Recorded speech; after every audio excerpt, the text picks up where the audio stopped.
Section 6.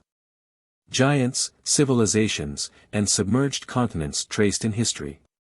When statements such as are comprised in the above heading are brought forward, the writer is, of course, expected to furnish historical instead of legendary evidence in support of such claims. Is this possible?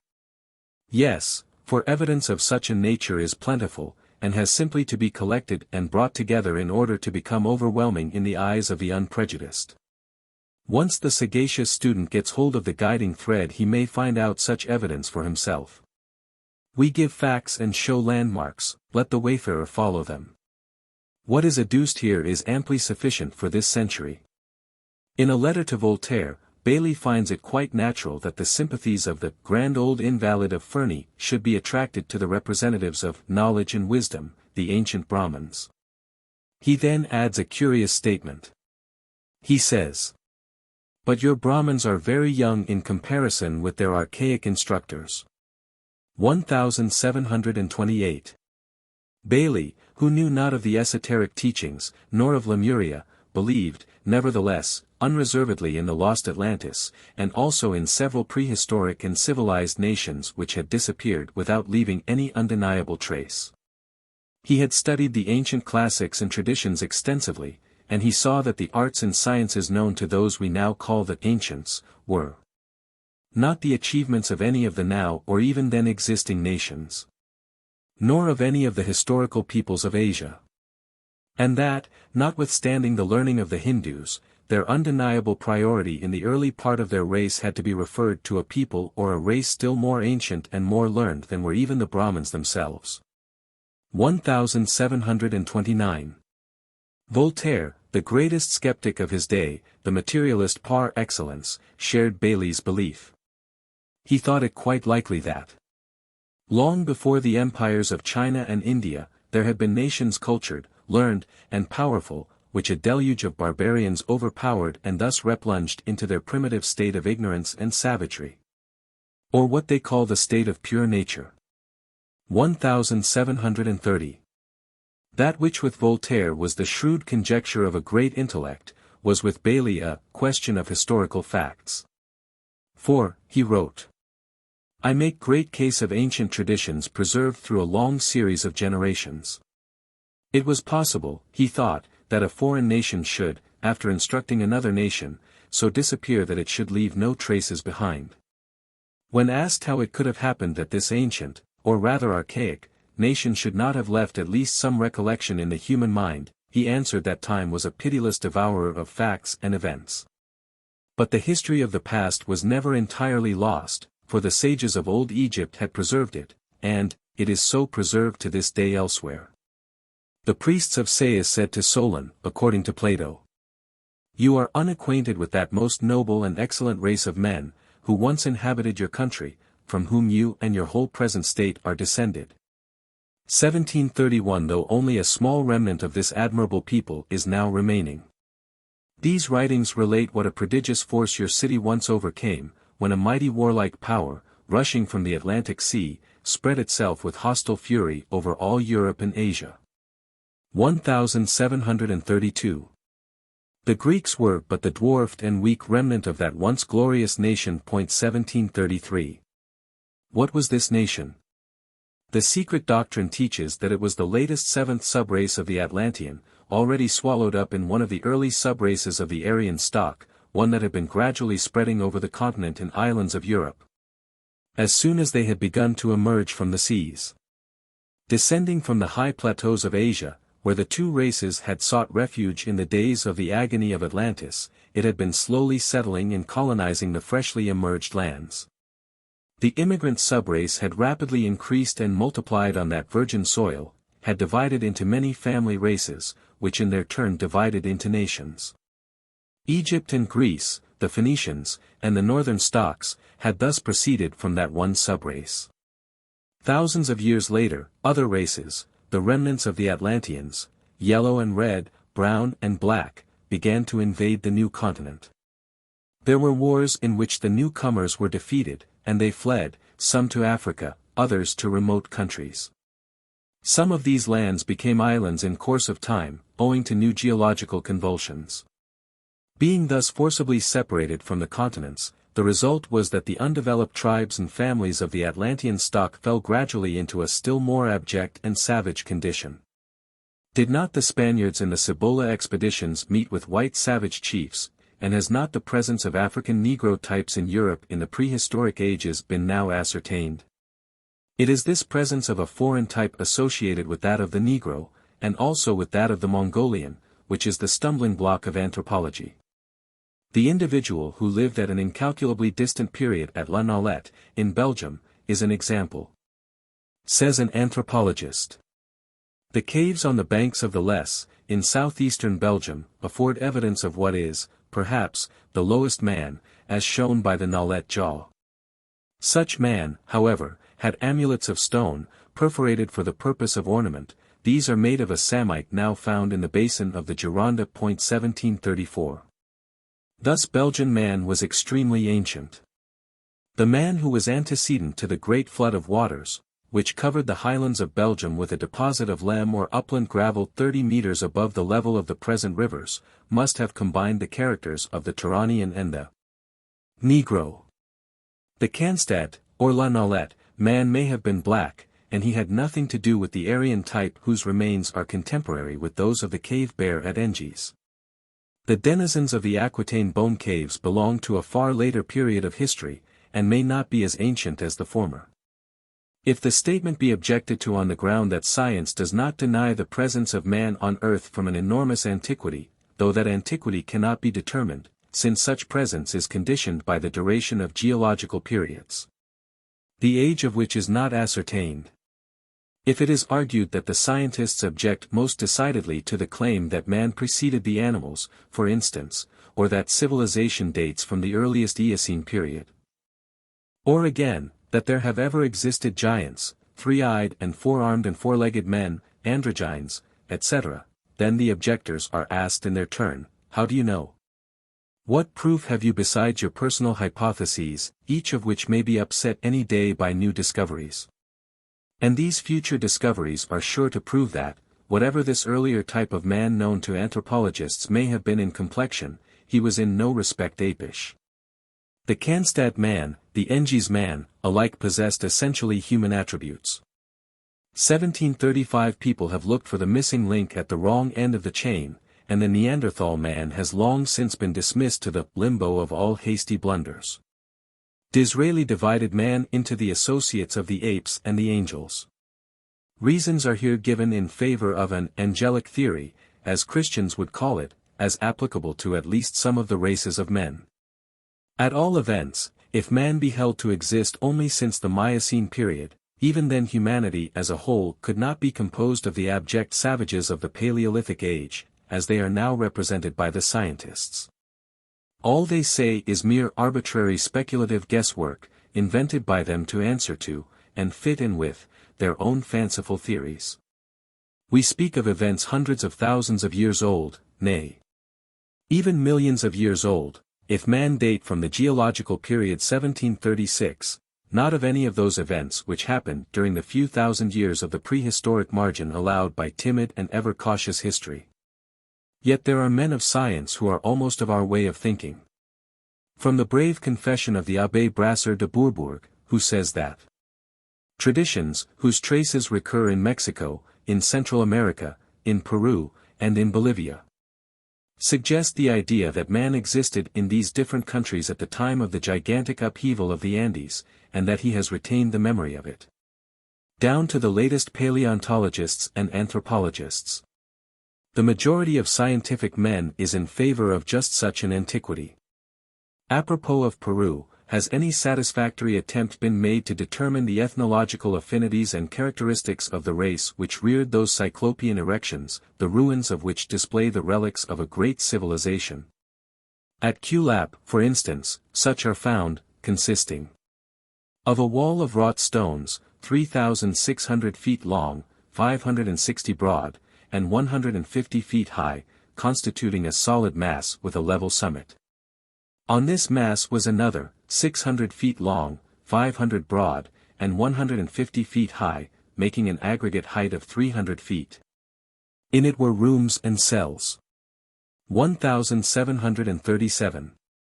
A most suggestive fact is the startling resemblance between the architecture of these colossal buildings and that of the archaic European nations. Mr. Ferguson regards the analogies between the ruins of Inca civilization and the Cyclopean remains of the Pelasgians in Italy and Greece as a coincidence. The most remarkable in the history of architecture. It is difficult to resist the conclusion that there may be some relation between them. The relation is simply explained by the derivation of the stocks who devised these erections, from a common center in an Atlantic continent. The acceptance of the latter can alone assist us to approach a solution of this and similar problems in almost every branch of modern science. Dar. Lartet, treating upon the subject, settles the question by declaring that the truth, so long contested, of the coexistence of man with the great extinct species, Elephas primigenius, Rhinoceros ticarinus, Hyena spelea, Ursus speleus, etc., appears to me to be henceforth unassailable and definitely conquered by science. 1738. It is shown elsewhere that such is also de Caterphage's opinion. He says, man has in all probability seen Miocene time 1739 and consequently the entire Pliocene epoch. Are there any reasons for believing that his traces will be found further back still? He may then have been contemporaneous with the earliest mammalia, and go back as far as the secondary period. 1740. Egypt is far older than Europe as now traced on the map. Atlanto-Aryan tribes began to settle on it when the British Islands 1741 and France were not even in existence. It is well known that the tongue of the Egyptian Sea, or the delta of Lower Egypt, became firm land very gradually, and followed the highlands of Abyssinia. Unlike the latter, which arose suddenly, comparatively speaking, it was very slowly formed, through long ages, from successive layers of sea slime and mud, deposited annually by the soil brought down by a large river, the present Nile. Yet even the delta, as a firm and fertile land, has been inhabited for more than 100,000 years. Later tribes, with still more Aryan blood in them than their predecessors, arrived from the east, and conquered it from a people whose very name is lost to posterity, except in the secret books. It is this natural barrier of slime, which sucked in slowly and surely every boat that approached those inhospitable shores, that was, till within a few thousand years BC. The best safeguard of the later Egyptians, who had managed to reach it through Arabia, Abyssinia, and Nubia, led on by Manu Vina in the day of Vishvamitra. 1742. So evident does the antiquity of man become with every day, that even the Church is preparing for an honorable surrender and retreat.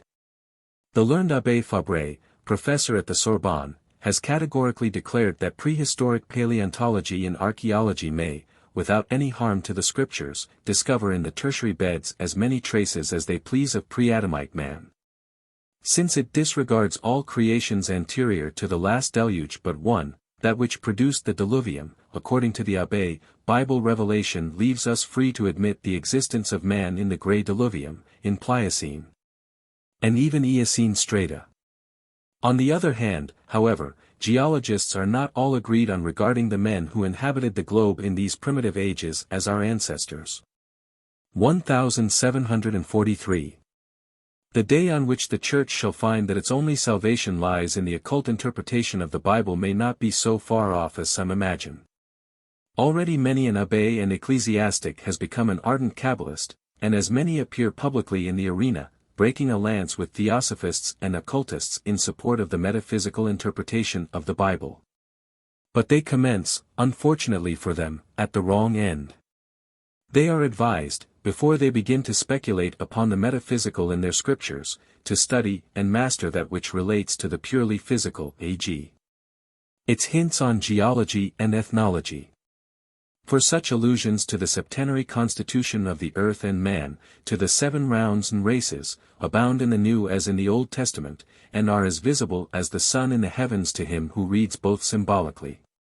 To what do the laws in chapter 23 of Leviticus apply? What is the philosophy of reason for all such hebdomadal offerings and symbolical calculations as, "Ye shall count, from the morrow after the Sabbath"? That ye brought the sheaf of the wave offering, 7 Sabbaths shall be complete. And ye shall offer with the bread 7 lambs without blemish, etc. 1744. We shall be contradicted, no doubt, when we say that all these wave and peace offerings were in commemoration of the 7 Sabbaths of the mysteries. These Sabbaths are 7 pralayas between 7 manvantaras, or what we call rounds. For Sabbath is an elastic word, meaning a period of rest of whatever nature, as explained elsewhere.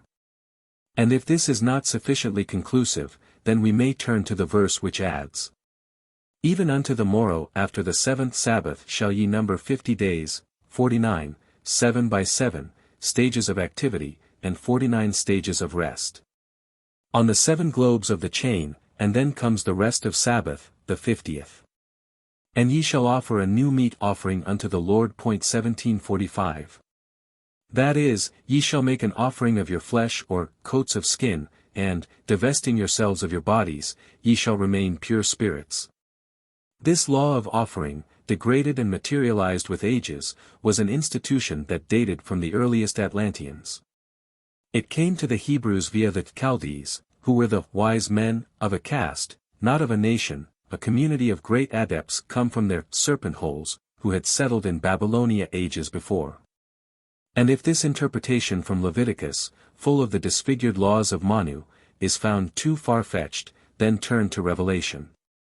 Whatever interpretation profane mystics may give to the famous chapter 17, with its riddle of the woman in purple and scarlet.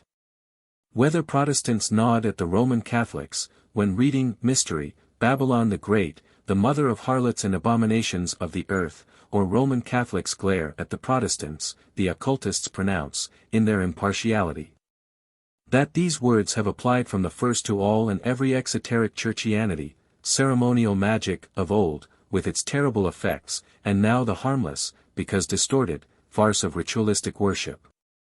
The mystery of the woman and of the beast are the symbols of soul-killing churchianity and of superstition. The beast that was, and is not, and yet is. And here is the mind which hath wisdom. The 7 heads are 7 mountains, 7 continents and 7 races, on which the woman sitteth. The symbol of all the exoteric, barbarous, idolatrous faiths which have covered that symbol with the blood of the saints and the blood of the martyrs who protested and do protest. And there are 7 kings, 7 races, 5 are fallen, our 5th race included, and 1 is, the 5th continues, and the other, the 6th and the 7th races, is not yet come. And when he, the race, king, cometh, he must continue a short space. 1746. There are many such apocalyptic allusions, but the student has to find them out for himself. If the Bible combines with archaeology and geology to show that human civilization has passed through 3 more or less distinct stages, in Europe at least. And if man, both in America and Europe, as much as in Asia, dates from geological epochs, why should not the statements of the Secret Doctrine be taken into consideration? Is it more philosophical or logical and scientific to disbelieve, with Mr. Albert Gaudry, in Miocene Man, while believing that the famous Dine Flint 1747 were carved by the Dryopithecus monkey, or, with the occultist, that the anthropomorphous monkey came ages after man?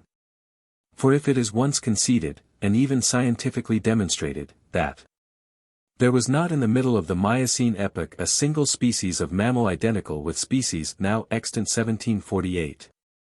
And that man was then just as he is now, only taller, and more athletic than we are 1749, then where is the difficulty? That they could hardly be the descendants of monkeys, which are themselves not traced before the Miocene epoch 1750 is, on the other hand, testified to by several eminent naturalists. Thus, in the savage of quaternary ages, who had to fight against the mammoth with stone weapons for arms, we find all those craniological characters generally considered as the sign of great intellectual development. 1751.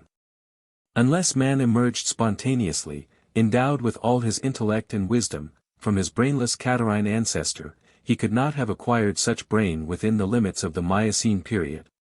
if we are to believe the learned Abbé Bourgeois. As to the matter of giants, though the tallest man hitherto found in Europe among fossils is the Mentone man, 6 feet 8 inches, others may yet be excavated.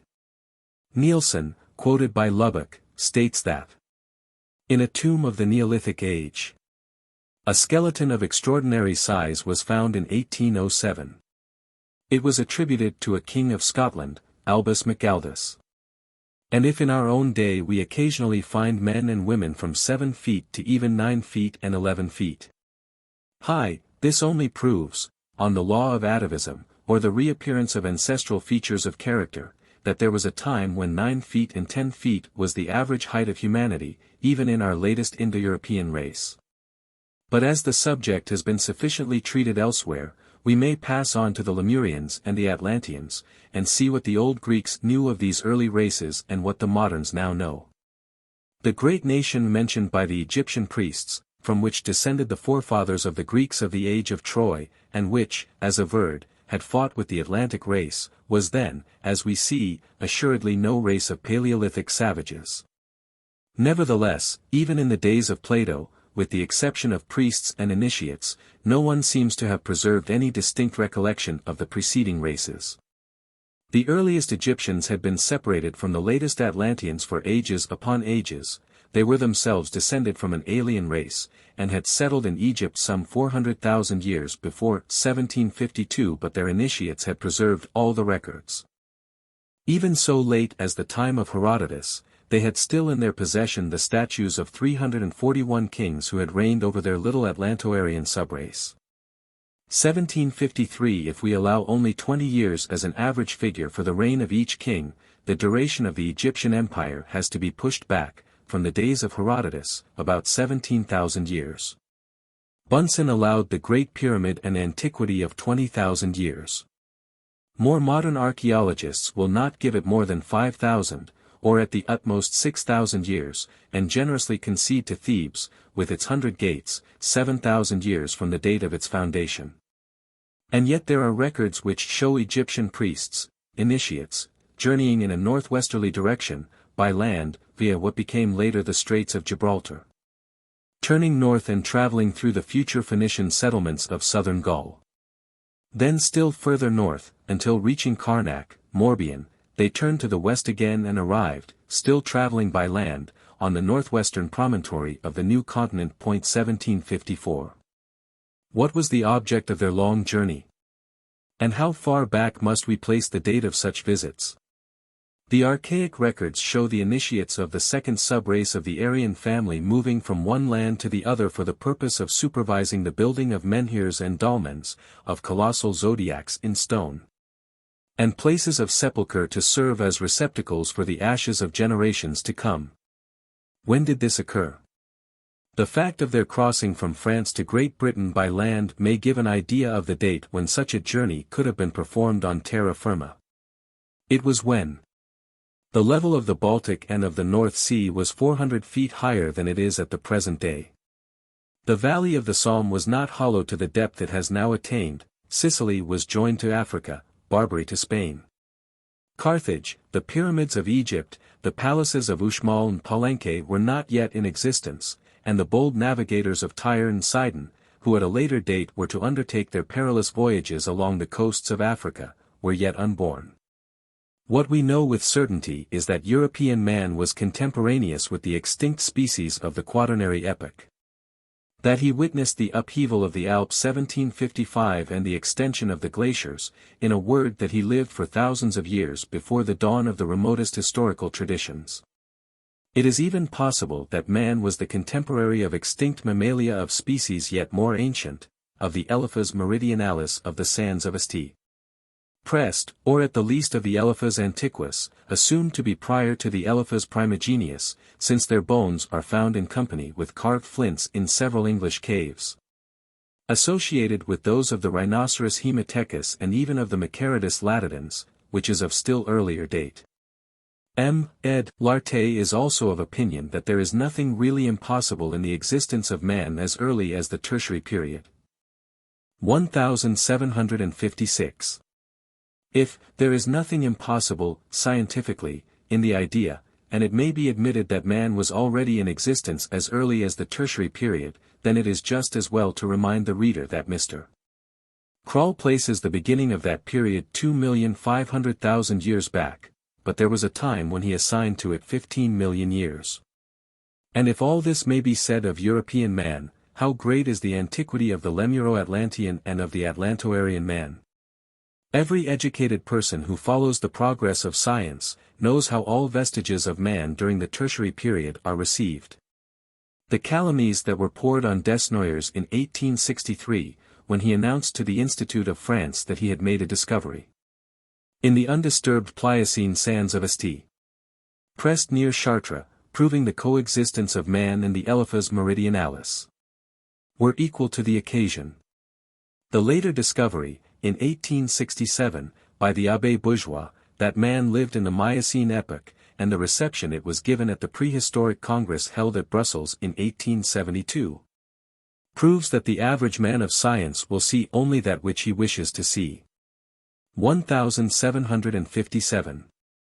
The modern archaeologist, though speculating ad infinitum upon the dolmens and their builders, knows, in fact, nothing either of them or of their origin.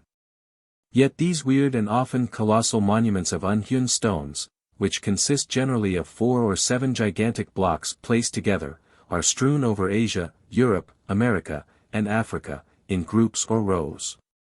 Stones of enormous size are found placed horizontally and variously upon 2, 3, 4, and as in Poitou, upon 6 and 7 blocks. People name them devil's altars, druidic stones, and giant tombs. The stones of Carnac in Morbihan, Brittany, nearly a mile in length and numbering 11,000 ranged in 11 rows, are twin sisters of those at Stonehenge. The conical menhir of Loch Maria-Cur, in Morbihan, measures 20 yards in length and nearly 2 yards across. The menhir of Champ Dolant, near St. Malo, rises 30 feet above the ground, and is 15 feet in depth below. Such dolmens and prehistoric monuments are met with in almost every latitude. They are found in the Mediterranean basin, in Denmark, among the local tumuli from 27 to 35 feet in height, in Shetland. In Sweden, where they are called gangriften, or tombs with corridors, in Germany, where they are known as the giant tombs, Hunnengraben, in Spain, where is the dolmen of Antigua near Malaga, in Africa, in Palestine and Algeria. In Sardinia, with the Nuraghi and Sepulture dei Giganti, or tombs of giants, in Malabar, in India, where they are called the tombs of the Daityas, giants, and of the Rakshasas, the men-demons of Lanka. In Russia and Siberia, where they are known as the Kurgan, in Peru and Bolivia, where they are termed the Cholpas or burial places, etc. There is no country from which they are absent. Who built them? Why are they all connected with serpents and dragons, with alligators and crocodiles? Because remains of Paleolithic man were, it is thought, found in some of them, and because, in the funeral mounds of America, bodies of later races were discovered with the usual paraphernalia of bone necklaces, weapons, stone and copper urns, etc. They are, therefore, ancient tombs. But surely the two famous mounds, one in the Mississippi Valley and the other in Ohio, known respectively as the Alligator Mound and the Great Serpent Mound, were never meant for tombs. 1758. Yet one is told authoritatively that the mounds, and the mound or dolmen builders, are all Pelasgic in Europe, antecedent to the Incas in America, yet not of extremely distant times. They are built by no race of dolmen builders, who never existed save in the earlier archaeological fancy, opinion of de Mortillet, Bastian, and Westrop. Finally, Virchow's opinion of the giant tombs of Germany is now accepted as an axiom. Says that German biologist. The tombs alone are gigantic, and not the bones they contain. And archaeology has but to bow and submit to the decision. 1759. That no gigantic skeletons have been hitherto found in the tombs, is no reason for saying that the remains of giants were never in them. Cremation was universal till a comparatively recent period, some 80,000 or 100,000 years ago. The real giants, moreover, were nearly all drowned with Atlantis.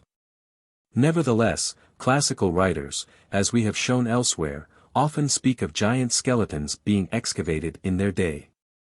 Moreover, human fossils may be counted on the fingers, as yet. No skeleton ever yet found is older than between 50,000 or 60,000 years. 1760, and man's size was reduced from 15 to 10 or 12 feet, from the time of the third subrace of the Aryan stock. Which subrace, born and developed in Europe and Asia Minor under new climates and conditions, had become European. Since then, as we have said, it has been steadily decreasing. It is truer, therefore, to say that the tombs alone are archaic, and not necessarily the bodies of men occasionally found in them. And that those tombs, since they are gigantic, must have contained giants. 1761, or rather the ashes of generations of giants. Nor were all such cyclopean structures intended for sepulchres.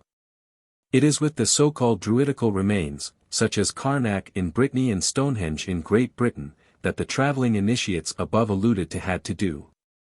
And these gigantic monuments are all symbolic records of the world's history. They are not druidical, but universal. Nor did the Druids build them, for they were only the heirs of the cyclopean lore left to them by generations of mighty builders and magicians, both good and bad.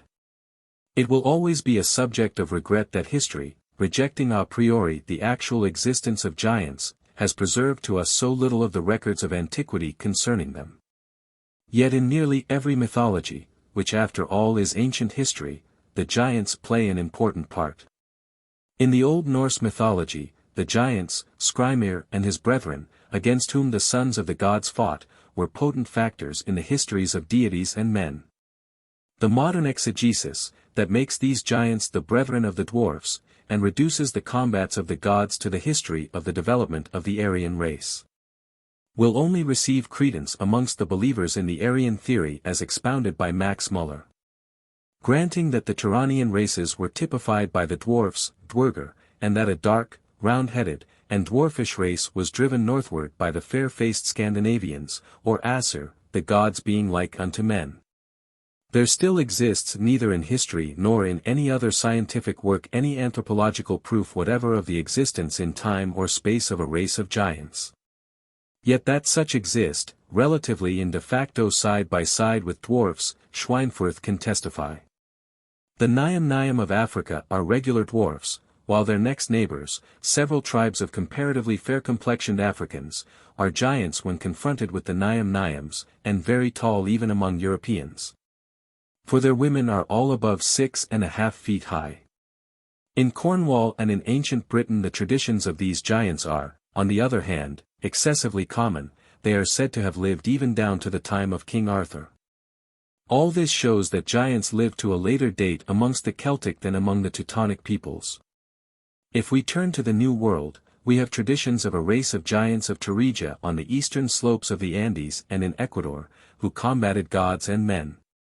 These old beliefs, which term certain localities, Los Campos de los Gigantes, the fields of giants, are always concomitant with the existence of Pliocene mammalia and the occurrence of Pliocene raised beaches. All the giants are not under Mount Ossa, and it would be poor anthropology indeed that would restrict the traditions of giants to Greek and Bible mythologies.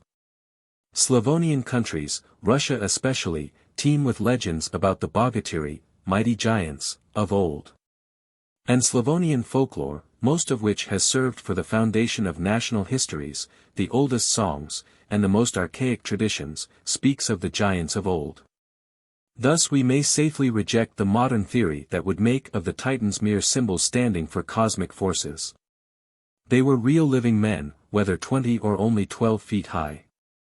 Even the Homeric heroes, who, of course, belonged to a far more recent period in the history of the races, appear to have wielded weapons of a size and weight beyond the strength of the strongest men of modern times.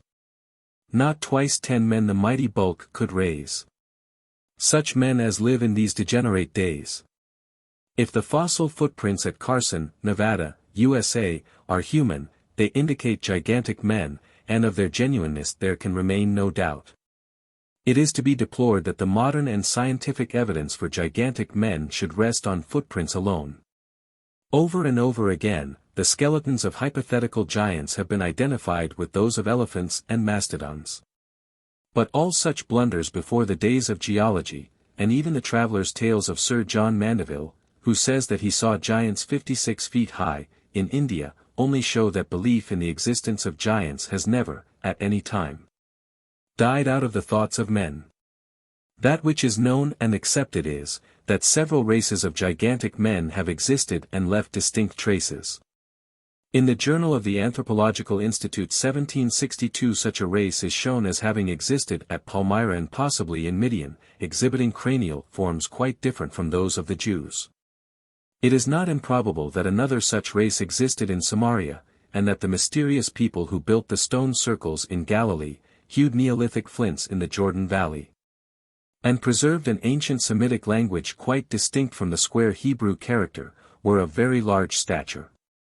The English translations of the Bible can never be relied upon, even in their modern revised forms. They tell us of the Nephilim, translating the word by giants, and further adding that they were hairy men, probably the large and powerful prototypes of the later satyrs so eloquently described by patristic fancy.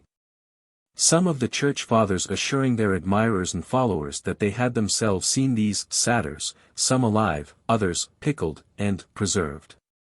The word giants being once adopted as a synonym of Nephilim, the commentators have since identified them with the sons of Anak.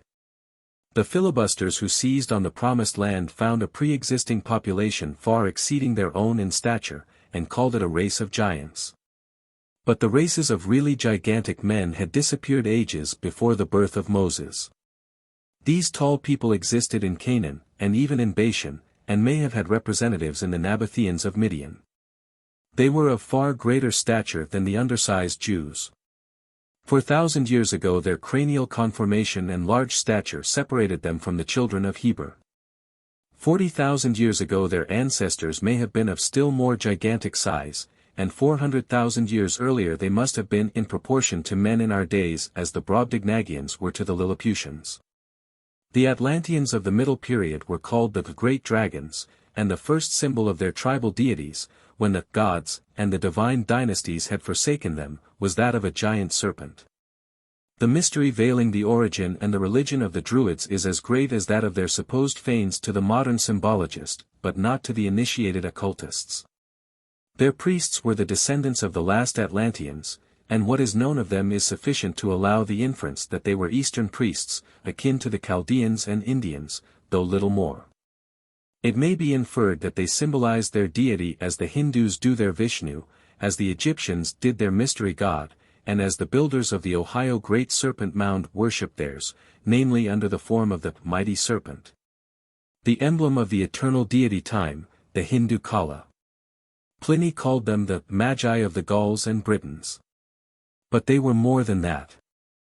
The author of Indian Antiquities finds much affinity between the Druids and the Brahmins of India. Dar. Borlase points to a close analogy between them and the Magi of Persia. 1763 others will see an identity between them and the Orphic priesthood of Thrace, simply because they were connected, in their esoteric teachings, with the universal wisdom religion, and thus presented affinities with the exoteric worship of all. Like the Hindus, the Greeks and Romans, we speak of the initiates, the Chaldees and the Egyptians, the Druids believed in the doctrine of a succession of worlds. As also in that of 7 creations, of new continents, and transformations of the face of the earth, and in a 7-fold night and day for each earth or globe. Wherever the serpent with the egg is found, there this tenet was surely present. Their Dracontia are a proof of it. This belief was so universal that, if we seek for it in the esotericism of various religions, we shall discover it in all. We shall find it among the Aryan Hindus and Mazdians, the Greeks, the Latins, and even among the old Jews and early Christians, whose modern stocks hardly comprehend now what they read in their scriptures. In the Book of God we read, "The world," says Seneca, "being melted and having re-entered into the bosom of Jupiter, this God continues for some time totally concentred in himself and remains concealed, as it were, wholly immersed in the contemplation of his own ideas. Afterwards we see a new world spring from him, perfect in all its parts. Animals are produced anew. An innocent race of men is formed. And again, speaking of a mundane dissolution as involving the destruction or death of all, he teaches us that when the laws of nature shall be buried in ruin, and the last day of the world shall come, the southern pole shall crush, as it falls, all the regions of Africa, and the North Pole shall overwhelm all the countries beneath its axis. The affrighted sun shall be deprived of its light. The palace of heaven falling to decay shall produce at once both life and death, and some kind of dissolution shall equally seize upon all the deities, who thus shall return into their original chaos. 1764. One might imagine oneself reading the Puranic account by Parashara of the Great Pralaya. It is nearly the same thing, idea for idea. Has Christianity nothing of the kind? It has, we say. Let the reader open any English Bible and read chapter 3 of the second epistle of Peter, and he will find there the same ideas. There shall come in the last days scoffers, saying, where is the promise of his coming? For since the fathers fell asleep, all things continue as they were from the beginning of the creation. For this they willingly are ignorant of, that by the word of God the heavens were of old, and the earth standing out of the water and in the water, whereby the world that then was, being overflowed with water, perished, but the heavens and the earth which are now, by the same word are kept in store, reserved unto fire. The heavens being on fire shall be dissolved, and the elements shall melt with fervent heat. Nevertheless we look for new heavens and a new earth. 1765. If the interpreters choose to see in this a reference to the creation, the deluge, and the promised coming of Christ, when they shall live in a new Jerusalem in heaven, this is no fault of Peter. What the writer of the epistle meant was the destruction of this fifth race of ours by subterranean fires and inundations, and the appearance of new continents for the sixth root race. For the writers of the epistles were all learned in symbology if not in science. It has been mentioned elsewhere that the belief in the septenary constitution of our chain was the oldest tenet of the early Iranians, who got it from the first Zarathustra. It is time to prove it to those Parsi who have lost the key to the meaning of their scriptures. In the Avesta the earth is considered septempartite and tripartite at one and the same time. This is regarded by Dr. Geiger as an incongruity, for the following reasons, which he calls discrepancies. The Avesta speaks of the 3/3 of the earth because the Rig Veda mentions 3 earths. 3 strata or layers, one lying above the other, are said to be meant by this point 1766. But he is quite mistaken, as are all exoteric profane translators.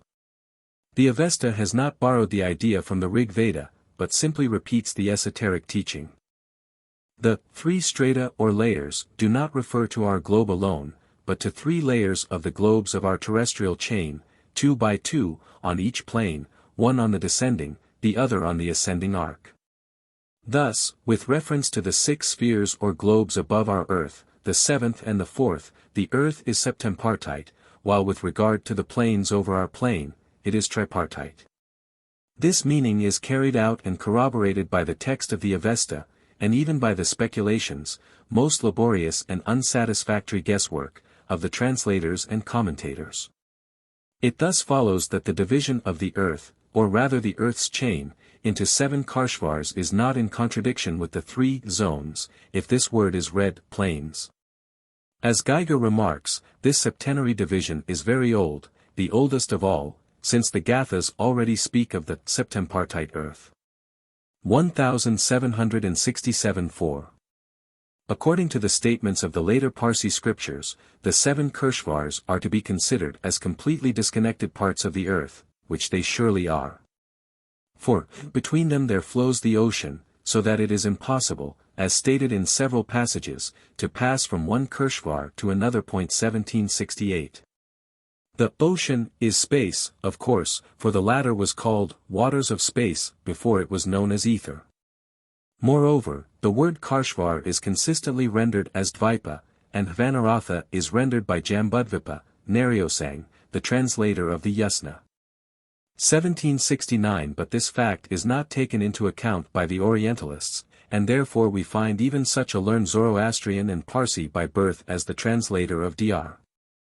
Geiger's work, passing unnoticed and without a word of comment sundry remarks of the former on the incongruities of this kind abounding in the Mazdean scriptures. One of such incongruities and coincidences concerns the similarity of the Zoroastrian with the Indian tenet with regard to the seven Dvipas, islands, or continents, rather, as met with in the Puranas, namely. The Dvipas form concentric rings, which, separated by the ocean, surround Jambudvipa, which is situated in the center, and, according to the Iranian view, the Kirshvar Kaniratha is likewise situated in the center of the rest. They form no concentric circles. But each of them, the 6 other Karshvars, is a peculiar individual space, and so they group themselves round, above, Kaniratha. 1770. Now Kaniratha, better Hvaneratha, is not, as believed by Geiger and his translator, the country inhabited by the Iranian tribes, and the other names do not mean the adjacent territories of foreign nations in the north, south, west, and east, but signify our globe or earth. For that which is meant by the sentence which follows the last quoted, namely, that 2. Vorabarshti and Vorazarshti lie in the north, 2. Vidadhavshu and Tradadhavshu, in the south. Savahi and Arzahi in the east and west, is simply the very graphic and accurate description of the chain of our planet, the Earth. The Mazdean names given above have only to be replaced by those used in the Secret Doctrine to present us with the esoteric tenet. The Earth, our world, is tripartite, because the chain of the worlds is situated on 3 different planes above our globe, and it is septempartite because of the 7 globes or spheres which compose the chain. Hence the further meaning given in Vendidad, 1939, showing that Kaniratha alone is combined with Amat, this, earth, while all other Karshvars are combined with the word Avat, that, or those, upper earths. Nothing could be plainer. The same may be said of the modern comprehension of all other ancient beliefs. The Druids, then, understood the meaning of the sun in Taurus, when, all other fires being extinguished on the 1st of November, their sacred and inextinguishable fires alone remained to illumine the horizon. Like those of the Magi and the modern Zoroastrians. And like the early 5th race and later Chaldees, like the Greeks, and again like the Christians, who do the same to this day, without suspecting the real meaning, they greeted the morning star, the beautiful Venus Lucifer. 1771 Strabo speaks of an island near to Britannia, where Ceres and Persephone were worshipped with the same rites as in Samothrace, and this island was sacred. Urna 1772. Where a perpetual fire was lit. The Druids believed in the rebirth of man, not as Lucian explains. That the same spirit shall animate a new body, not here, but in a different world. But in a series of reincarnations in this same world. For as Diodorus says, they declared that the souls of men, after determinate periods, would pass into other bodies. 1773. These tenets came to the 5th race Aryans from their predecessors of the 4th race, the Atlanteans. They had piously preserved the teachings, which told them how their parent root race, becoming with every generation more arrogant, owing to the acquisition of superhuman powers, had been gradually gliding toward its end. Those records reminded them of the giant intellect of the preceding races as well as of their giant size. We find the repetition of those records in every age of history, in almost every old fragment which has descended to us from antiquity. Aelian preserved an extract from Theophrastus written during the days of Alexander the Great. It is a dialogue between Midas, the Phrygian, and Silenus. The former is told of a continent that had existed in times of old, so immense, that Asia, Europe and Africa seemed like poor islands compared with it. It was the last to produce animals and plants of gigantic magnitudes. There, said Silenus, men grew to double the size of the tallest man in his, the narrator's, time, and they lived till they were twice as old. They had wealthy cities with temples, and one of such cities held more than 1 million of inhabitants in it, gold and silver being found there in great abundance. Grote's suggestion that Atlantis was but a myth arisen from a mirage, clouds on a dazzling sky taking the appearance of islands on a golden sea, is too disingenuous to be further noticed. A. Some statements about the sacred islands and continents in the classics, explained esoterically. All that which precedes was known to Plato, and to many others. But as no initiate had the right to divulge and declare all he knew, posterity got only hints. Aiming more to instruct as a moralist than as a geographer and ethnologist or historian, the Greek philosopher merged the history of Atlantis, which covered several million years, into one event which he located on one comparatively small island 3,000 stadia long by 2,000 wide, or about 350 miles by 200, which is about the size of Ireland. Whereas the priest spoke of Atlantis as a continent vast as all Asia and Libya, put together. 1774 but, however altered in its general aspect, Plato's narrative bears the impress of truth upon it. 1775 It was not he who invented it, at any rate, since Homer, who preceded him by many centuries, also speaks in his Odyssey of the Atlantes, who are our Atlanteans, and of their island. Therefore the tradition was older than the bard of Ulysses. The Atlantes and the Atlantides of mythology are based upon the Atlantes and the Atlantides of history. Both Sanchuniathon and Diodorus have preserved the histories of those heroes and heroines, however much their accounts may have become mixed up with the mythical element.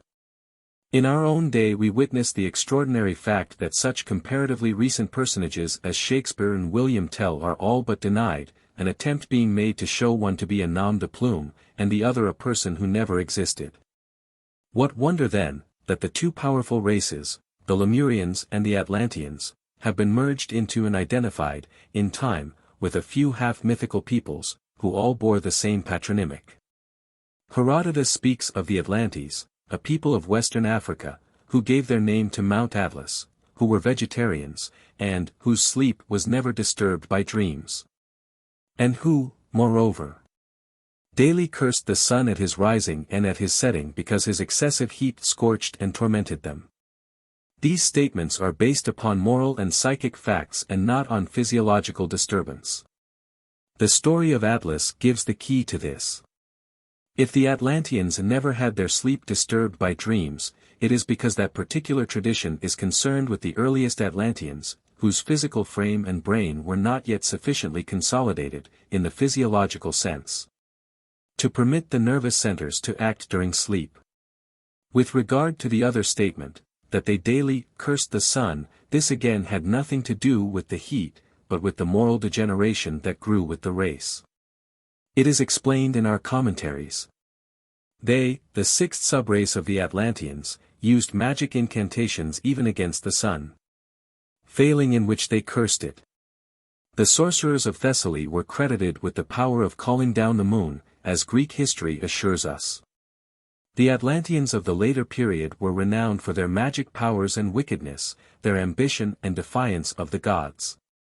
Thence the same traditions, taking form in the Bible, about the antediluvian giants and the Tower of Babel, and found also in the Book of Enoch. Diodorus records another fact or two: the Atlanteans boasted of possessing the land in which all the gods had received their birth, as also of having had Uranus for their first king, he being also the first to teach them astronomy. Very little more than this has come down to us from antiquity. The myth of Atlas is an allegory easily understood. Atlas is the old continents of Lemuria and Atlantis, combined and personified in one symbol. The poets attribute to Atlas, as to Proteus, a superior wisdom and a universal knowledge, and especially a thorough acquaintance with the depths of the ocean. For both continents bore races instructed by divine masters, and both were transferred to the bottom of the seas, where they now slumber until their next reappearance above the waters. Atlas is the son of an ocean nymph, and his daughter is Calypso, the watery deep. Atlantis has been submerged beneath the waters of the ocean, and its progeny is now sleeping its eternal sleep on the ocean floors. The Odyssey makes of him the guardian and the sustainer of the huge pillars that separate the heavens from the earth. He is their supporter. And as both Lemuria, destroyed by submarine fires, and Atlantis, submerged by the waves, perished in the ocean deeps. 1776 Atlas is said to have been compelled to leave the surface of the earth, and join his brother Iapetus in the depths of Tartarus. 1777 Sir Theodore Martin is right in interpreting this allegory as meaning Atlas, standing on the solid floor of the inferior hemisphere of the universe, and thus carrying at the same time the disk of the earth and the celestial vault, the solid envelope of the superior hemisphere. 1778. For Atlas is Atlantis, which supports the new continents and their horizons on its shoulders. Ducharme, in his Mythologie de la Grèce antique, expresses a doubt as to the correctness of Perron's translation of the Homeric word chi epsilon iota by Sustanet, as it is not possible to see how Atlas can support or bear at once several pillars situated in various localities. If Atlas were an individual it would be an awkward translation. But, as he personifies a continent in the west said to support heaven and earth at once, 1779 i.e. the feet of the giant tread the earth while his shoulders support the celestial vault, an allusion to the gigantic peaks of the Lemurian and Atlantean continents, the epithet, supporter, becomes very correct. The term conservator for the Greek word chi epsilon iota, which Ducharme, following Sir Theodore Martin, understands as meaning phi upsilon lambda sigma sigma epsilon iota and pi iota mu epsilon lambda epsilon tau alpha upsilon, does not render the same sense. The conception was certainly due to the gigantic mountain chain running along the terrestrial border or disk. These mountain peaks plunged their roots into the very bottom of the seas, while they raised their heads heavenward, their summits being lost in the clouds. The ancient continents had more mountains than valleys on them. Atlas and the Tenerife Peak, now two of the dwarfed relics of the two lost continents, were thrice as lofty during the day of Lemuria and twice as high in that of Atlantis. Thus, the Libyans called Mount Atlas the Pillar of Heaven, according to Herodotus 1780, and Pindar qualified the later Etna as the Celestial Pillar. 1781 Atlas was an inaccessible island peak in the days of Lemuria, when the African continent had not yet been raised. It is the sole western relic which survives, independent, belonging to the continent on which the third race was born, developed and fell. 1782 for Australia is now part of the eastern continent. Proud Atlas, according to esoteric tradition, having sunk 1/3 of its size into the waters, its two parts remained as an heirloom of Atlantis. This again was known to the priests of Egypt and to Plato himself, the solemn oath of secrecy, which extended even to the mysteries of Neoplatonism, alone preventing the whole truth from being told. 1783 So secret was the knowledge of the last island of Atlantis, indeed, on account of the superhuman powers possessed by its inhabitants, the last direct descendants of the gods or divine kings. As it was thought, that to divulge its whereabouts and existence was punished by death. Theopompus says as much in his ever-suspected Meropes, when he speaks of the Phoenicians as being the only navigators in the seas which washed the western coast of Africa, who did it with such mystery that very often they sunk their own vessels to make the too inquisitive foreigners lose all trace of them. There are Orientalists and historians, and they form the majority, who, while feeling quite unmoved at the rather crude language of the Bible, and some of the events narrated in it, show great disgust at the immorality in the pantheons of India and Greece. 1784 We may be told that before them Euripides, Pindar, and even Plato, expressed the same disgust, that they too felt irritated with the tales invented, those miserable stories of the poets, as Euripides phrases it. 1785. But there may have been another reason for this, perhaps. To those who knew that there was more than one key to theogonic symbolism, it was a mistake to have expressed it in a language so crude and misleading. For if the educated and learned philosopher could discern the kernel of wisdom under the coarse rind of the fruit, and knew that the latter concealed the greatest laws and truths of psychic and physical nature, as well as the origin of all things, not so with the uninitiated profane. For him the dead letter was religion, the interpretation, sacrilege. And this dead letter could neither edify nor make him more perfect, seeing that such an example was given him by his gods. But to the philosopher, especially the initiate, Hesiod's theogony is as historical as any history can be. Plato accepts it as such, and gives out as much of its truths as his pledges permitted. The fact that the Atlantes claimed Uranus for their first king, and that Plato commences his story of Atlantis by the division of the great continent by Neptune, the grandson of Uranus, shows that there were continents before Atlantis and kings before Uranus. For Neptune, to whose lot the great continent fell, finds on a small island only one human couple made of clay, i.e., the first physical human man, whose origin began with the last subraces of the third root race. It is their daughter Cleito that the god marries, and it is his eldest son Atlas who receives for his part the mountain and the continent which were called by his name. 1786. Now all the gods of Olympus, as well as those of the Hindu pantheon and the rishis, were the septiform personations, 1. Of the noumena of the intelligent powers of nature, 2. Of cosmic forces, 3. Of celestial bodies, 4. Of gods or Dayan Chohans, 5. Of psychic and spiritual powers, 6. Of divine kings on earth, or the incarnations of the gods, and 7. Of terrestrial heroes or men. The knowledge how to discern among these 7 forms the one that is intended, belonged at all times to the initiates, whose earliest predecessors had created this symbolical and allegorical system. Thus while Uranus, or the host representing this celestial group, reigned and ruled over the second race and their then continent, Cronus or Saturn governed the Lemurians. And Jupiter, Neptune 1787 and others fought in the allegory for Atlantis, which was the whole earth in the day of the fourth race. Poseidones, or the last island of Atlantis, the third step of Idaspati, or Vishnu, in the mystic language of the secret books, lasted till about 12,000 years ago. 1788 The Atlantes of Diodorus were right in claiming that it was their country, the region surrounding Mount Atlas, where the gods were born, i.e., incarnated. But it was after their fourth incarnation that they became, for the first time, human kings and rulers. Diodorus speaks of Uranus as the first king of Atlantis, confusing, either consciously or otherwise, the continents. But as we have shown, Plato indirectly corrects the statement. The first astronomical teacher of men was Uranus, because he is one of the 7 Dayan Chohans of that second period or race. Thus also in the second Manvantara, that of Svarakasha, among the 7 sons of the Manu, the presiding gods or rishis of that race, we find Jyotis 1789 the teacher of astronomy, Jyotisha, one of the names of Brahma. And thus also the Chinese revere Tian, or the sky, Uranus, and name him as their first teacher of astronomy. Uranus gave birth to the Titans of the third race, and it is they, personified by Saturn Cronus, who mutilated him. For as it is the Titans who fell into generation, when creation by will was superseded by physical procreation, they needed Uranus no more.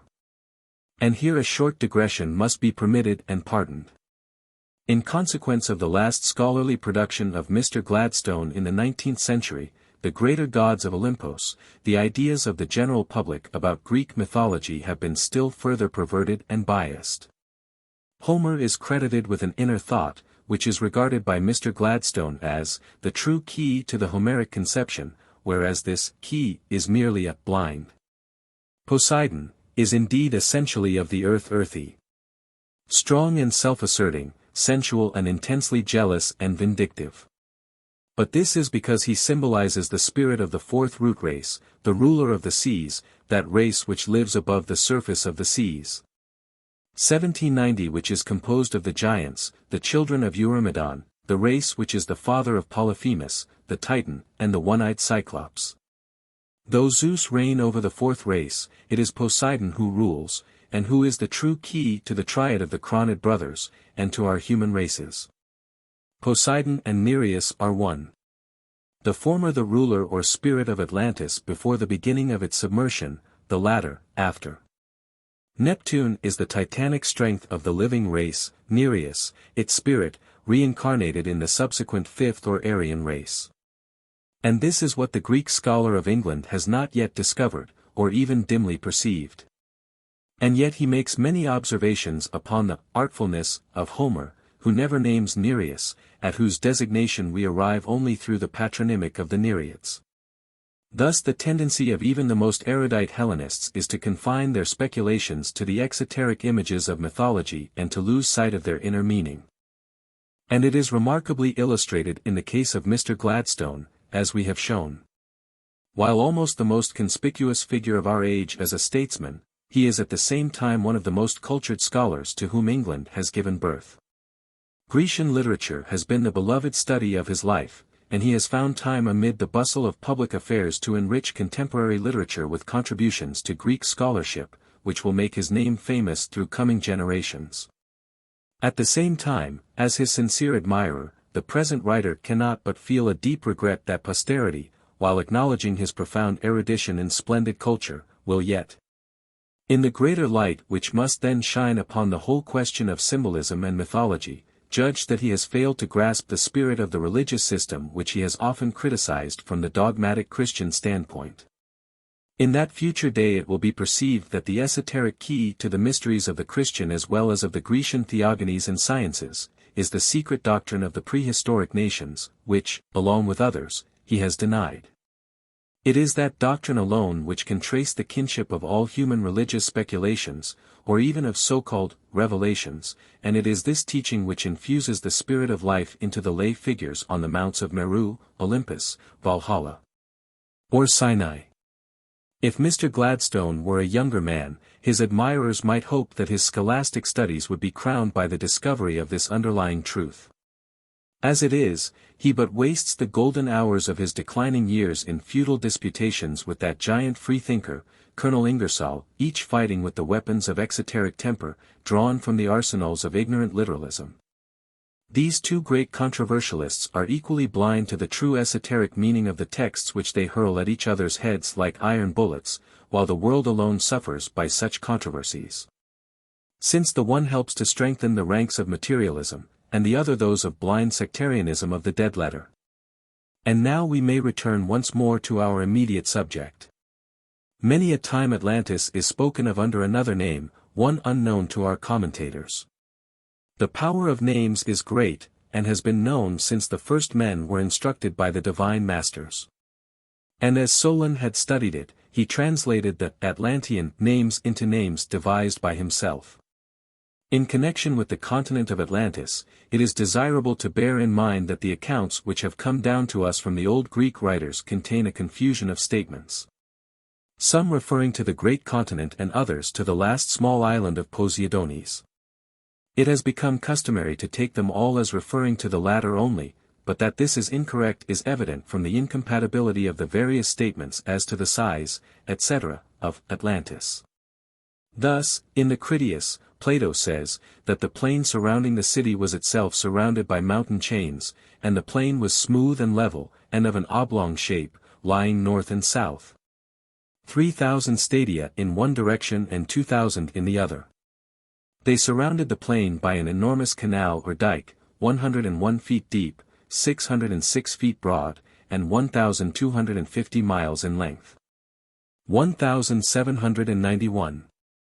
Now in other places the entire size of the island of Poseidones is given as about the same as that assigned here to the plain around the city alone. Obviously, one set of statements refers to the great continent, and the other to its last remnant, Plato's island. And, again, the standing army of Atlantis is given as upwards of 1,000,000 men, its navy as 1,200 ships and 240,000 men. Such statements are quite inapplicable to a small island state, of about the size of Ireland.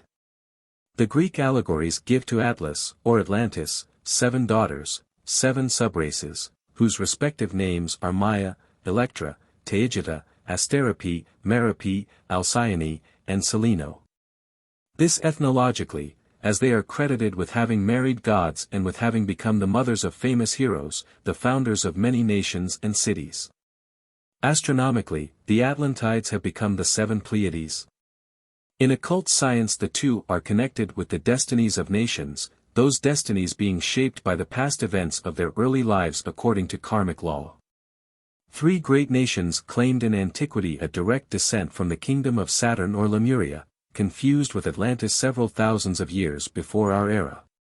And these were the Egyptians, the Phoenicians, Sanchuniathon, and the Old Greeks, Diodorus, after Plato. But the oldest civilized country of Asia, India, can likewise be shown to claim the same descent. Subraces, guided by karmic law or destiny, repeat unconsciously the first steps of their respective mother races. As the comparatively fair Brahmins, when invading India with its dark-colored Dravidians, have come from the north, so the Aryan fifth race must claim its origin from northern regions. The occult sciences show that the founders, the respective groups of the 7 Prajapatis, of the root races have all been connected with the pole star. In the commentary we find, "He who understands the age of Dhruva 1792 who measures 9,090 mortal years, will understand the times of the Pralayas, the final destiny of nations, O Lanu." Moreover, there must have been a good reason why an Asiatic nation should locate its great progenitors and saints in Ursa Major, a northern constellation. It is 70,000 years, however, since the pole of the earth pointed to the further end of Ursa Minor's tail, and many more thousand years since the 7 rishis could have been identified with the constellation of Ursa Major. The Aryan race was born and developed in the far north, though after the sinking of the continent of Atlantis its tribes emigrated further south into Asia. Hence Prometheus is the son of Asia, and Deucalion, his son, the Greek Noah, he who created men out of the stones of Mother Earth, is called a northern scythe, by Lucian. And Prometheus is made the brother of Atlas and is tied down to Mount Caucasus amid the snows. 1793. Greece had her Hyperborean as well as her southern Apollo. Thus nearly all the gods of Egypt, Greece, and Phoenicia, as well as those of other pantheons, are of a northern origin and originated in Lemuria, towards the close of the third race. After its full physical and physiological evolution had been completed. 1794 all the fables of Greece would be found to be built on historical facts, if that history had only passed to posterity unadulterated by myths. The one-eyed Cyclopes, the giants fabled as the sons of Coelus and Terra, 3 in number, according to Hesiod, were the last 3 subraces of the Lemurians, the one-eyed referring to the wisdom eye. 1795 for the 2 front eyes were fully developed as physical organs only in the beginning of the 4th race. The allegory of Ulysses, whose companions were devoured while the king of Ithaca himself was saved by putting out the eye of Polyphemus with a firebrand, is based upon the psychophysiological atrophy of the 3rd eye. Ulysses belongs to the cycle of the heroes of the 4th race, and, though a sage in the sight of the latter, must have been a profligate in the opinion of the pastoral Cyclopes. 1796 his adventure with the latter, a savage gigantic race. The antithesis of cultured civilization in the Odyssey, is an allegorical record of the gradual passage from the Cyclopean civilization of stone and colossal buildings to the more sensual and physical culture of the Atlanteans, which finally caused the last of the 3rd race to lose their all-penetrating spiritual eye. The other allegory, which makes Apollo kill the Cyclopes to avenge the death of his son Asclepius, does not refer to the 3 subraces represented by the 3 sons of heaven and earth, but to the Hyperborean Arimaspian Cyclopes, the last of the race endowed with the wisdom eye. The former have left relics of their buildings everywhere, in the south as much as in the north, the latter were confined to the north solely. Thus Apollo, preeminently the god of the seers, whose duty it is to punish desecration, killed them, his shafts representing human passions, fiery and lethal, and hid his shaft behind a mountain in the Hyperborean regions. 1797 Cosmically and astronomically this Hyperborean god is the sun personified, which during the course of the sidereal year, 25,868 years, changes the climates on the Earth's surface, making frigid regions of tropical, and vice versa. Psychically and spiritually his significance is far more important. As Mr. Gladstone pertinently remarks in his Greater Gods of Olympos, the qualities of Apollo, jointly with Athene, are impossible to be accounted for without repairing to sources which lie beyond the limit of the traditions most commonly explored for the elucidation of the Greek mythology. 1798. The history of Latona, Leto, Apollo's mother, is most pregnant in various meanings. Astronomically, Latona is the polar region in the night, giving birth to the sun, Apollo, Phoebus, etc. She is born in the Hyperborean countries, wherein all the inhabitants were priests of her son, celebrating his resurrection and descent to their country every 19 years at the renewal of the lunar cycle. 1799 Latona is the Hyperborean continent, and its race, geologically. 1800. When the astronomical meaning cedes its place to the spiritual and divine, Apollo and Athene transforming themselves into the form of birds. The symbol and glyph of the higher divinities and angels, then the bright god assumes divine creative powers. Apollo becomes the personification of seership, when he sends the astral double of Aeneas to the battlefield 1801 and has the gift of appearing to his seers without being visible to other persons present 1802 a gift, however, shared by every high adept. The king of the Hyperboreans was, therefore, the son of Boreas, the north wind, and the high priest of Apollo. The quarrel of Latona with Niobe, the Atlantean race, the mother of 7 sons and 7 daughters, personifying the 7 subraces of the 4th race and their 7 branches 1803 allegorizes the history of the 2 continents. The wrath of the sons of God, or of will and yoga, at seeing the steady degradation of the Atlanteans was great. 1804 and the destruction of the children of Niobe by the children of Latona, Apollo and Diana, the deities of light, wisdom and purity, or the sun and moon astronomically, whose influence causes changes in the Earth's axis. Deluges and other cosmic cataclysms, is thus very clear. 1805 The fable about the never-ceasing tears of Niobe, whose grief causes Zeus to change her into a fountain, Atlantis covered with water, is no less graphic as a symbol. Niobe, let it be remembered, is the daughter of one of the Pleiades, or Atlantides, the granddaughter of Atlas therefore 1806 because she represents the last generations of the doomed continent. A true remark, that of Bailey, which says that Atlantis had an enormous influence on antiquity. He adds, if these mythical names are mere allegories, then all that they have of truth comes from Atlantis. If the fable is a real tradition, however altered, then the ancient history is wholly their history. 1807. So much so, that all ancient writings, prose and poetry, are full of the reminiscences of the Lemuro-Atlanteans, the first physical races, though the third and the fourth in number in the evolution of fourth-round humanity on our globe. Hesiod records the tradition about the men of the age of bronze, whom Jupiter had made out of ash wood and who had hearts harder than diamond. Clad in bronze from head to foot, they passed their lives in fighting. Monstrous in size, endowed with a terrible strength, invincible arms and hands descended from their shoulders, says the poet. 1808 Such were the giants of the first physical races. The Iranians have a reference to the later Atlanteans in Yasna, 9. 15. Tradition maintains that the sons of God, or the great initiates of the sacred island, took advantage of the deluge to rid the earth of all the sorcerers among the Atlanteans. The said verse addresses Zarathustra as one of the sons of God.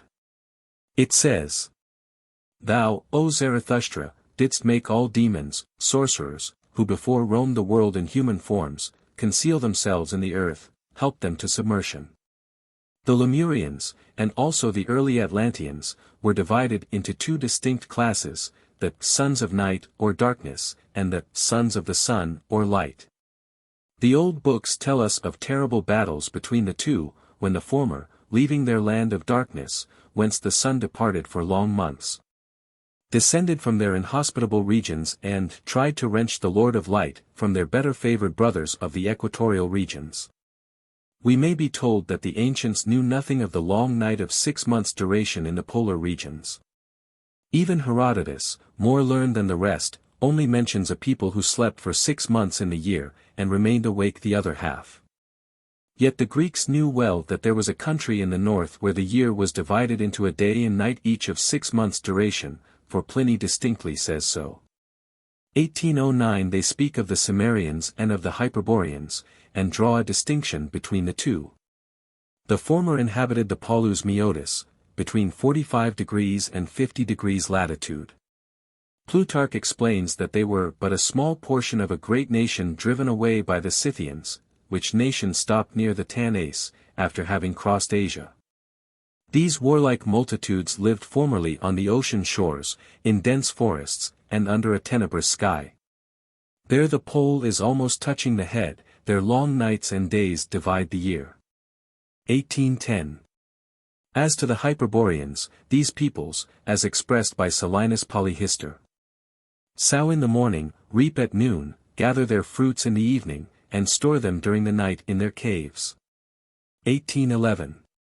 Even the writers of the Zohar knew this fact, as it is written. In the book of Hamanunna, the Old, or the Ancient, we learn, there are some countries of the earth which are lightened, whilst others are in darkness. These have the day, when for the former it is night, and there are countries in which it is constantly day, or in which at least the night continues only some instants. 1812. The island of Delos, the Asteria of Greek mythology, was never in Greece, for this country, in that day, was not yet in existence, not even in its molecular form.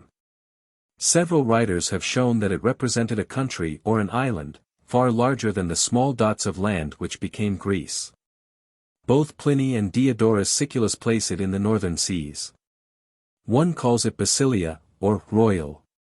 1813. The other, Pliny, names it Osuricta. 1814. A word which, according to Rudbeck 1815 had a significance in the northern languages, equivalent to the island of the divine kings or god-kings.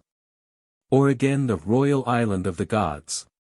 Because the gods were born there, i.e., the divine dynasties of the kings of Atlantis proceeded from that place.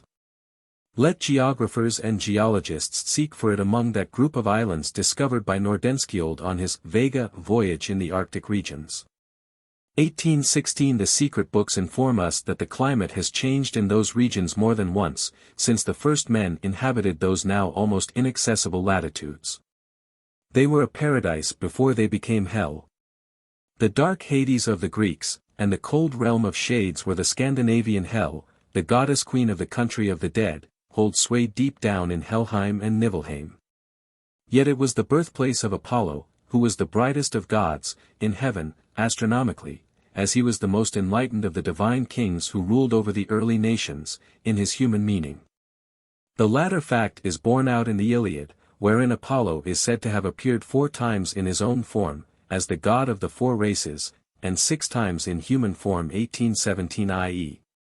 as connected with the divine dynasties of the earlier unseparated Lemurians. It is those early mysterious peoples, their countries, which have now become uninhabitable, as well as the name given to a man both dead and alive, which have furnished an opportunity to the ignorant church fathers for inventing a hell, which they have transformed into a burning instead of a freezing locality. 1818. It is, of course, evident that it is neither the Hyperboreans, nor the Cimmerians, the Arimaspes, nor even the Scyths, known to and communicating with the Greeks, who were our Atlanteans. But they were all the descendants of their last subraces. The Pelasgians were certainly one of the root races of future Greece, and were a remnant of a subrace of Atlantis. Plato hints as much in speaking of the latter, whose name, it is averred, came from Pelagus, the Great Sea. Noah's deluge is astronomical and allegorical, but it is not mythical, for the story is based upon the same archaic tradition of men, or rather of nations, who were saved during the cataclysms, in canoes, arks, and ships. No one would presume to say that the Chaldean Xisuthros, the Hindu Vivasvata, the Chinese Peirun, the beloved of the gods, who rescued him from the flood in a canoe, or the Swedish Belgamer, for whom the gods did the same in the north, are all identical as personages. But their legends have all sprung from the catastrophe which involved both the continent and the island of Atlantis. The allegory about the antediluvian giants and their achievements in sorcery is no myth. Biblical events are revealed indeed. But it is neither by the voice of God amid thunder and lightning on Mount Sinai, nor by a divine finger tracing the record on tablets of stone, but simply through tradition via pagan sources. It was not surely the Pentateuch that Diodorus was repeating when he wrote about the Titans, the giants born of heaven and earth, or, rather, born of the sons of God who took to themselves for wives the daughters of men who were fair. Nor was Pherecydes quoting from Genesis when giving details on those giants which are not to be found in the Jewish scriptures. He says that the Hyperboreans were of the race of the Titans, a race which descended from the earliest giants, and that it was that Hyperborean region which was the birthplace of the first giants. The commentaries on the sacred books explain that the said region was the far north, the polar lands now, the pre-Lemurian earliest continent, embracing once upon a time the present Greenland, Spitsbergen, Sweden, Norway, etc. But who were the Nephilim of Genesis 6:4? There were Paleolithic and Neolithic men in Palestine ages before the events recorded in the Book of the Beginnings. The theological tradition identifies these Nephilim with hairy men or satyrs, the latter being mythical in the fifth race, and the former historical in both the fourth and fifth races. We have stated elsewhere what the prototypes of these satyrs were, and have spoken of the bestiality of the early and later Atlantean race. What is the meaning of Poseidon's amours under such a variety of animal forms? He became a dolphin to win Amphitrite, a horse, to seduce Ceres, a ram, to deceive Theophane, etc. Poseidon is not only the personation of the spirit and race of Atlantis, but also of the vices of these giants. Gesenius and others devote an enormous space to the meaning of the word Nephilim and explain very little. But esoteric records show these hairy creatures to be the last descendants of those Lemuro-Atlantean races, which begot children on female animals, of species now long extinct. Thus producing dumb men, monsters, as the stanzas have it. Now mythology, built upon Hesiod's Theogony, which is but a poetized record of actual traditions, or oral history, speaks of three giants, called Briareus, Cottus, and Gyges, living in a dark country where they were imprisoned by Cronus for their rebellion against him. All the three are endowed by myth with 100 arms and 50 heads, the latter standing for races, the former for subraces and tribes. Bearing in mind that in mythology every personage almost is a god or demigod, and also a king or simple mortal in his second aspect, 1819, and that both stand as symbols for lands, islands, powers of nature, elements, nations, races and subraces. The esoteric commentary will become comprehensible. It says that the three giants are three polar lands which have changed forms several times, at each new cataclysm, or disappearance of one continent to make room for another. The whole globe is convulsed periodically, and has been so convulsed, since the appearance of the first race, 4 times. Yet, though the whole face of the earth was transformed thereby each time, the conformation of the Arctic and Antarctic poles has but little altered. The polar lands unite and break off from each other into islands and peninsulas, yet remain ever the same. Therefore northern Asia is called the eternal or perpetual land, and the Antarctic the ever-living and the concealed. While the Mediterranean, Atlantic, Pacific and other regions disappear and reappear in turn, into and above the great waters. From the first appearance of the great continent of Lemuria, the three polar giants have been imprisoned in their circle by Cronus. Their jail is surrounded by a wall of bronze, and the exit is through gates fabricated by Poseidon, or Neptune, hence by the seas, which they cannot cross, and it is in that damp region, where eternal darkness reigns, that the three brothers languish. The Iliad makes it Tartarus. 1820, when the gods and Titans rebelled in their turn against Zeus, the deity of the fourth race, the father of the gods bethought himself of the imprisoned giants that they might help him to conquer the gods and Titans, and to precipitate the latter into Hades. Or, in clearer words, to have Lemuria hurled amid thunder and lightning to the bottom of the seas, so as to make room for Atlantis, which was to be submerged and perish in its turn. 1821, the geological upheaval and deluge of Thessaly was a repetition on a small scale of the great cataclysm, and, remaining impressed on the memory of the Greeks, was merged by them into, and confused with, the general fate of Atlantis. So, also, the war between the Rakshasas of Lanka and the Bharatians, the melee of the Atlanteans and Aryans in their supreme struggle, or the conflict between the Devs and Ists, or Paris, became, ages later, the struggle of Titans. Separated into two inimical camps, and still later the war between the angels of God and the angels of Satan. Historical facts became theological dogmas. Ambitious scholiasts, men of a small sub-race born but yesterday, and one of the latest issues of the Aryan stock, took upon themselves to overturn the religious thought of the world, and succeeded. For nearly 2,000 years they impressed thinking humanity with the belief in the existence of Satan. But as it is now the conviction of more than one Greek scholar, as it was that of Bailey and Voltaire, that Hesiod's theogony is based upon historical facts. 1822 It becomes easier for the occult teachings to find their way into the minds of thoughtful men, and therefore are these passages from mythology brought forward in our discussion upon modern learning in this addendum.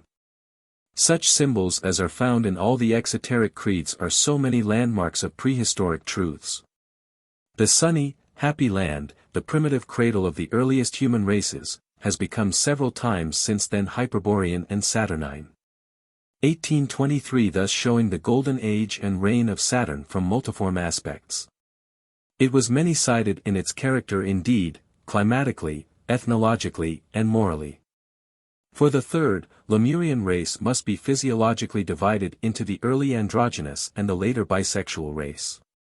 And the climate of its dwelling places and continents into that of an eternal spring and eternal winter, into life and death, purity and impurity. The cycle of legends is ever being transformed on its journey by popular fancy. Yet it may be cleansed from the dross it has picked up on its way through many nations, and through the countless minds which have added their own exuberant additions to the original facts. Leaving for a while the Greek interpretations, we may seek for some more corroborations of the latter in the scientific and geological proofs. Section 7. Scientific and geological proofs of the existence of several submerged continents. It may not be amiss, for the benefit of those who resolve the tradition of a lost Miocene Atlantis into an antiquated myth, to append a few scientific admissions. On this point, science, it is true, is largely indifferent to such questions. But there are scientists ready to admit that, in any case, a cautious agnosticism as to geological problems concerning the remote past is far more philosophical than a priori denial, or even hasty generalizations on insufficient data. Meanwhile, two very interesting instances, that have been lately met with, may be pointed out as confirming certain passages in the Letter of a Master, published in Esoteric Buddhism. The eminence of the authorities will not be questioned, we italicize the corresponding passages. Extract from Esoteric Buddhism, page 70. 1. The sinking of Atlantis, the group of continents and isles, began during the Miocene period. And it culminated first in the final disappearance of the largest continent, an event coincident with the elevation of the Alps, and second with that of the last of the fair islands mentioned by Plato. Extract from a lecture by W. Pengeli, F.R.S. F.G.S. 1. Was there, as some have believed, an Atlantis, a continent or archipelago of large islands occupying the area of the North Atlantic? There is, perhaps, nothing unphilosophical in the hypothesis. For since, as geologists state, the Alps have acquired 4,000 and even in some places more than 10,000 feet of their present altitude since the commencement of the Eocene epoch, Lyell's Principles, page 256, 2nd ed. A post-Miocene depression might have carried the hypothetical Atlantis into almost abysmal depths. 1824. Extract from Esoteric Buddhism, pages 64, 65. 2. Lemuria should no more be confounded with the Atlantis continent than Europe with America. Both sank and were drowned with their high civilizations and gods. Yet between the two catastrophes a period of about 700,000 years elapsed, Lemuria flourishing and ending her career just about that lapse of time before the early part of the Eocenage, since its race was the third. Behold the relics of that once great nation in some of the flat-headed aborigines of your Australia. Extract from an article in the Popular Science Review, v. 18, by Professor Seaman, Ph.D., FLS, v. preceded. 2. It would be premature to say, because no evidence has yet been adduced, that men may not have existed in the Eocene age, especially as it can be shown that a race of men, the lowest we know of, coexists with that remnant of the Eocene flora which still survives on the continent and islands of Australia. Extract from the Pedigree of Man, page 81. Haeckel, who fully accepts the reality of a former Lemuria, also regards the Australians as direct descendants of the Lemurians. Persistent forms of both, his Lemurian, stems are in all probability still surviving, of the former in the Papuans and Hottentots, of the latter in the Australians and in one division of the Malays. With regard to a former civilization, of which a portion of these degraded Australians are the last surviving offshoot, the opinion of Gerland is strongly suggestive. Commenting upon the religion and mythology of the tribes, he writes, "The statement that Australian civilization, indicates a higher grade, is nowhere more clearly proved than here, in the province of religion, where everything resounds like the expiring voices of a previous and richer age. The idea that the Australians have no trace of religion or mythology is thoroughly false. But this religion is certainly quite deteriorated." 1825.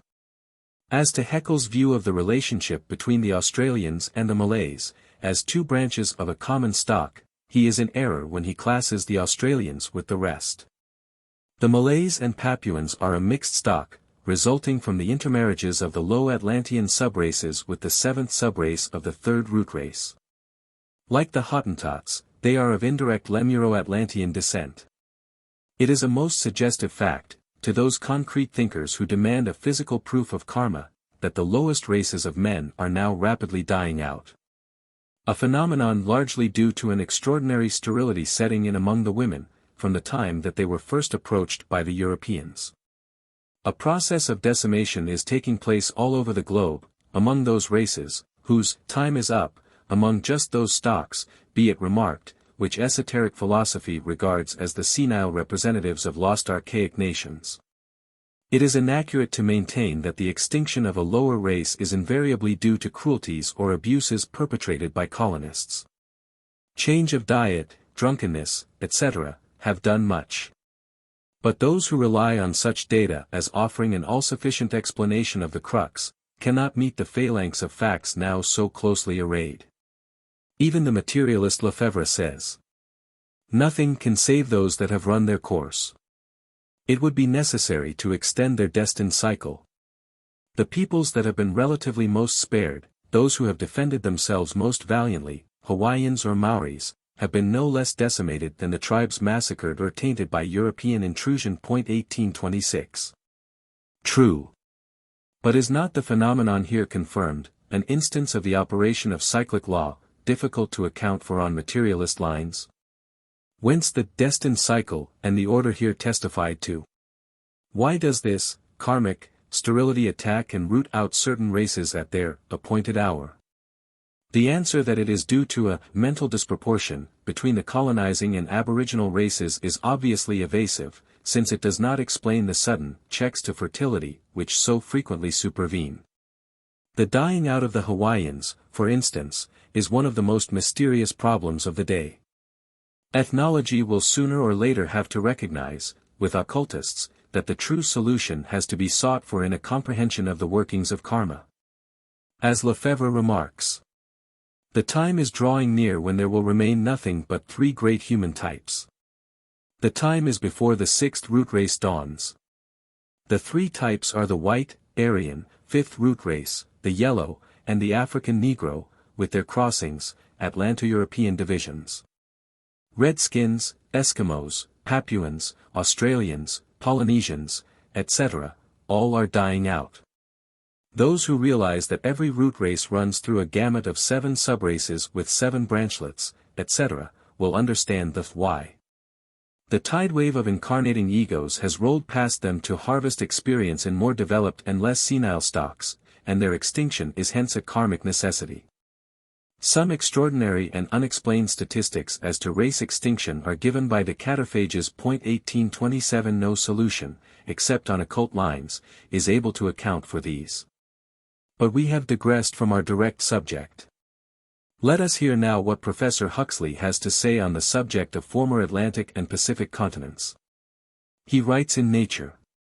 There is nothing, so far as I am aware, in the biological or geological evidence at present accessible, to render untenable the hypothesis that an area of the mid-Atlantic or Pacific seabed as big as Europe should have been upheaved as high as Mont Blanc, and have subsided again any time since the Paleozoic epoch, if there were any grounds for entertaining it. 1828. That is to say, then, that there is nothing to militate against positive evidence of the fact, nothing, therefore, against the geological postulates of the esoteric philosophy. Dr. Berthold Seemann assures us in the Popular Science Review that the facts which botanists have accumulated for reconstructing these lost maps of the globe are rather comprehensive. And they have not been backward in demonstrating the former existence of several large tracts of solid land in parts now occupied by great oceans. The many striking points of contact between the present floras of the United States and Eastern Asia, induced them to assume that, during the present order of things, there existed a continental connection between Southeastern Asia and Western America. The singular correspondence of the present flora of the southern United States with that of the lignite flora of Europe induces them to believe that, in the Miocene period, Europe and America were connected by a land passage, of which Iceland, Madeira, and the other Atlantic islands are remnants. That, in fact, the story of an Atlantis, which an Egyptian priest told to Solon, is not purely fictitious, but rests upon a solid historical basis. Europe of the Eocene period received the plants which spread over mountains and plains, valleys and river banks, from Asia generally, neither exclusively from the south nor from the east. The West also furnished additions, and if at that period these were rather meager, they show, at all events, that the bridge was already building, which, at a later period, was to facilitate communication between the two continents in such a remarkable manner. At that time some plants of the western continent began to reach Europe by means of the island of Atlantis, then probably just rising above the ocean. 1829. And in another number of the same review 1830 Mr. W. Duppa-Crotch, M.A., FLS. In an article entitled The Norwegian Lemming and Its Migrations, alludes to the same subject. Is it probable that land could have existed where now the broad Atlantic rolls? All tradition says so. Old Egyptian records speak of Atlantis, as Strabo and others have told us. The Sahara itself is the sand of an ancient sea, and the shells which are found upon its surface prove that, no longer ago than the Miocene period, a sea rolled over what is now desert. The voyage of the Challenger has proved the existence of three long ridges. 1831 in the Atlantic Ocean, 1832 one extending for more than 3,000 miles, and lateral spurs may, by connecting these ridges, account for the marvelous similarity of the fauna of the Atlantic islands. 1833. The submerged continent of Lemuria, in what is now the Indian Ocean, is considered to afford an explanation of many difficulties in the distribution of organic life, and, I think, the existence of a Miocene Atlantis will be found to have a strong elucidative bearing on subjects of greater interest, truly so, than the migration of the lemming. At all events, if it can be shown that land existed in former ages where the North Atlantic now rolls, not only is a motive found for these apparently suicidal migrations, but also a strong collateral proof that what we call instincts are but the blind and sometimes even prejudicial inheritance of previously acquired experience. At certain periods, we learn, multitudes of these animals swim to sea and perish. Coming, as they do, from all parts of Norway, the powerful instinct which survives throughout ages as an inheritance from their progenitors impels them to seek a continent, once existing but now submerged beneath the ocean, and to court a watery grave. In an article containing a criticism of Mr. A. R. Wallace's Island Life, a work devoted largely to the question of the distribution of animals, etc., Mr. Starkey Gardiner writes, By a process of reasoning supported by a large array of facts of different kinds. He arrives at the conclusion that the distribution of life upon the land as we now see it has been accomplished without the aid of important changes in the relative positions of continents and seas. Yet if we accept his views, we must believe that Asia and Africa, Madagascar and Africa, New Zealand and Australia, Europe and America, have been united at some period not remote geologically, and that seas to the depth of 1,000 fathoms have been bridged over. But we must treat as utterly gratuitous and entirely opposed to all the evidences at our command. The supposition that temperate Europe and temperate America, Australia, and South America, have ever been connected, except by way of the Arctic or Antarctic circles, and that lands now separated by seas of more than 1,000 fathoms depth have ever been united. Mr. Wallace, it must be admitted, has succeeded in explaining the chief features of existing life distribution, without bridging the Atlantic or Pacific, except towards the poles. Yet I cannot help thinking that some of the facts might perhaps be more easily explained by admitting the former existence of the connection between the coast of Chile and Polynesia 1834 and Great Britain and Florida, shadowed by the submarine banks which stretch between them. Nothing is urged that renders these more direct connections impossible, and no physical reason is advanced why the floor of the ocean should not be upheaved from any depth. The route by which, according to the anti-Atlantean and Lemurian hypotheses of Wallace, the floras of South America and Australia are supposed to have mingled, is beset by almost insurmountable obstacles. And the apparently sudden arrival of a number of subtropical American plants in our Eocene necessitates a connection more to the south than the present 1,000-fathom line. Forces are unceasingly acting, and there is no reason why an elevating force once set in action in the center of an ocean should cease to act until a continent is formed. They have acted and lifted out from the sea, in comparatively recent geological time, the loftiest mountains on earth. Mr. Wallace himself admits repeatedly that seabeds have been elevated 1,000 fathoms, and islands have risen up from the depths of 3,000 fathoms. And to suppose that the upheaving forces are limited in power, is, it seems to me, to again quote from Island Life, utterly gratuitous and entirely opposed to all the evidences at our command. 1835. The father of English geology, Sir Charles Lyell, was a uniformitarian in his views of continental formation. We find him saying, Professors Unger, die Versunken Insel Atlantis, and here, Flora Tertiaria Helvetii, have advocated on botanical grounds the former existence of an Atlantic continent during some part of the Tertiary period, as affording the only plausible explanation that can be imagined of the analogy between the Miocene flora of Central Europe, and the existing flora of Eastern America. Professor Oliver, on the other hand, after showing how many of the American types found fossil in Europe are common to Japan, inclines to the theory, first advanced by Dr. Asa Gray, that the migration of species, to which the community of types in the eastern states of North America, and the Miocene flora of Europe is due, took place when there was an overland communication from America to eastern Asia between the 50th and 60th parallels of latitude, or south of Bering Straits, following the direction of the Aleutian Islands. By this course they may have made their way, at any epoch, Miocene, Pliocene, or post-Pliocene, antecedently to the glacial epoch, to a moorland, on the east coast of northern Asia. 1836. The unnecessary difficulties and complications here incurred in order to avoid the hypothesis of an Atlantic continent, are really too apparent to escape notice. If the botanical evidences stood alone, skepticism would be partially reasonable. But in this case all branches of science converge to one point. Science has made blunders, and has exposed itself to greater errors than it would be exposed to by the admission of our two now invisible continents. It has denied even the undeniable, from the days of the mathematician Laplace down to our own, and that only a few years ago.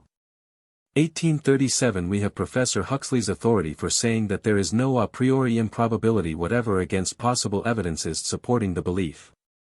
But now that the positive evidence is brought forward, will that eminent scientist admit the corollary? Touching on the problem in another place, Sir Charles Lyell tells us. Respecting the cosmogony of the Egyptian priests, we gather much information from writers of the Grecian sects, who borrowed almost all their tenets from Egypt. And amongst others that of the former successive destruction and renovation of the world, continental, not cosmic, catastrophes. We learn from Plutarch that this was the theme of one of the hymns of Orpheus, so celebrated in the fabulous ages of Greece. It was brought by him from the banks of the Nile. And we even find in his verses, as in the Indian systems, a definite period assigned for the duration of every successive world. The returns of great catastrophes were determined by the period of the Annus Magnus, or Great Year, a cycle composed of the revolutions of the sun, moon, and planets. And terminating when these returned together to the same sign whence they were supposed at some remote epoch to have set out. We learn particularly from the Timaeus of Plato that the Egyptians believed the world to be subject to occasional conflagrations and deluges. The sect of Stoics adopted most fully the system of catastrophes destined at certain intervals to destroy the world.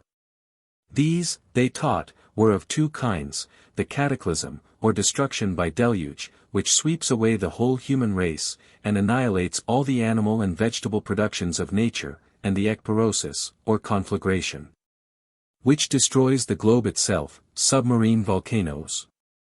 From the Egyptians they derived the doctrine of the gradual debasement of man from a state of innocence, nascent simplicity of the first subraces of each root race. Towards the termination of each era the gods could no longer bear with the wickedness of men, degeneracy into magical practices and gross animality of the Atlanteans, and a shock of the elements, or a deluge, overwhelmed them. After which calamity, Astrea again descended on the earth to renew the golden age, dawn of a new root race. 1838. Astrea, the goddess of justice, is the last of the deities to forsake the earth, when the gods are said to abandon it and to be taken up again into heaven by Jupiter.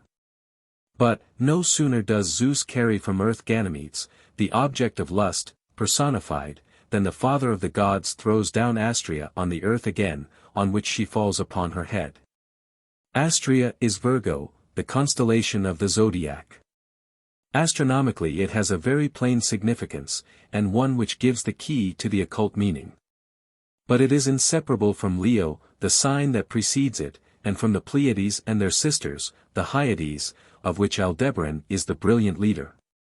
All these are connected with the periodical renovations of the earth, with regard to its continents, even Ganymedes, who in astronomy is Aquarius.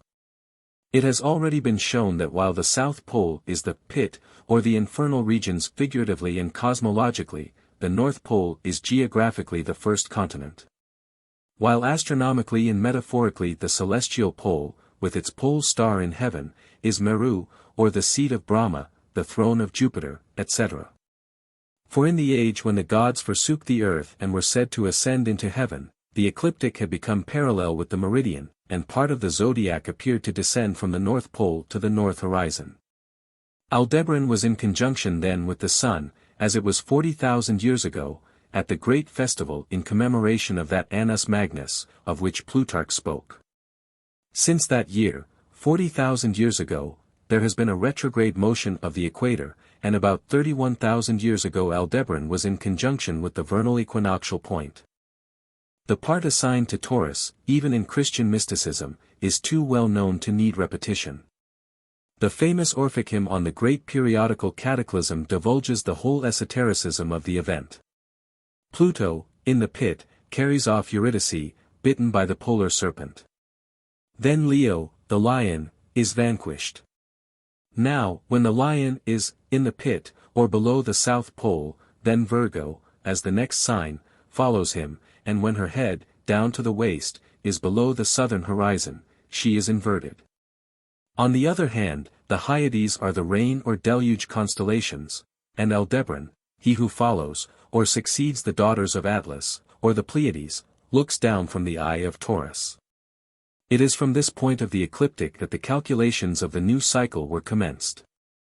The student has to remember also, that when Ganymedes, Aquarius, is raised to heaven, or above the horizon of the North Pole, Virgo or Astrea, who is Venus Lucifer, descends head downwards below the horizon of the South Pole, or the pit.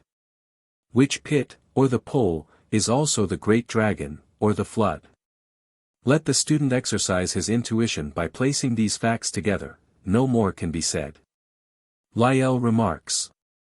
The connection between the doctrine of successive catastrophes and repeated deteriorations in the moral character of the human race, is more intimate and natural than might at first be imagined. For, in a rude state of society, all great calamities are regarded by the people as judgments of God on the wickedness of man. In like manner in the account given to Solon by the Egyptian priests of the submersion of the island of Atlantis under the waters of the ocean, after repeated shocks of an earthquake.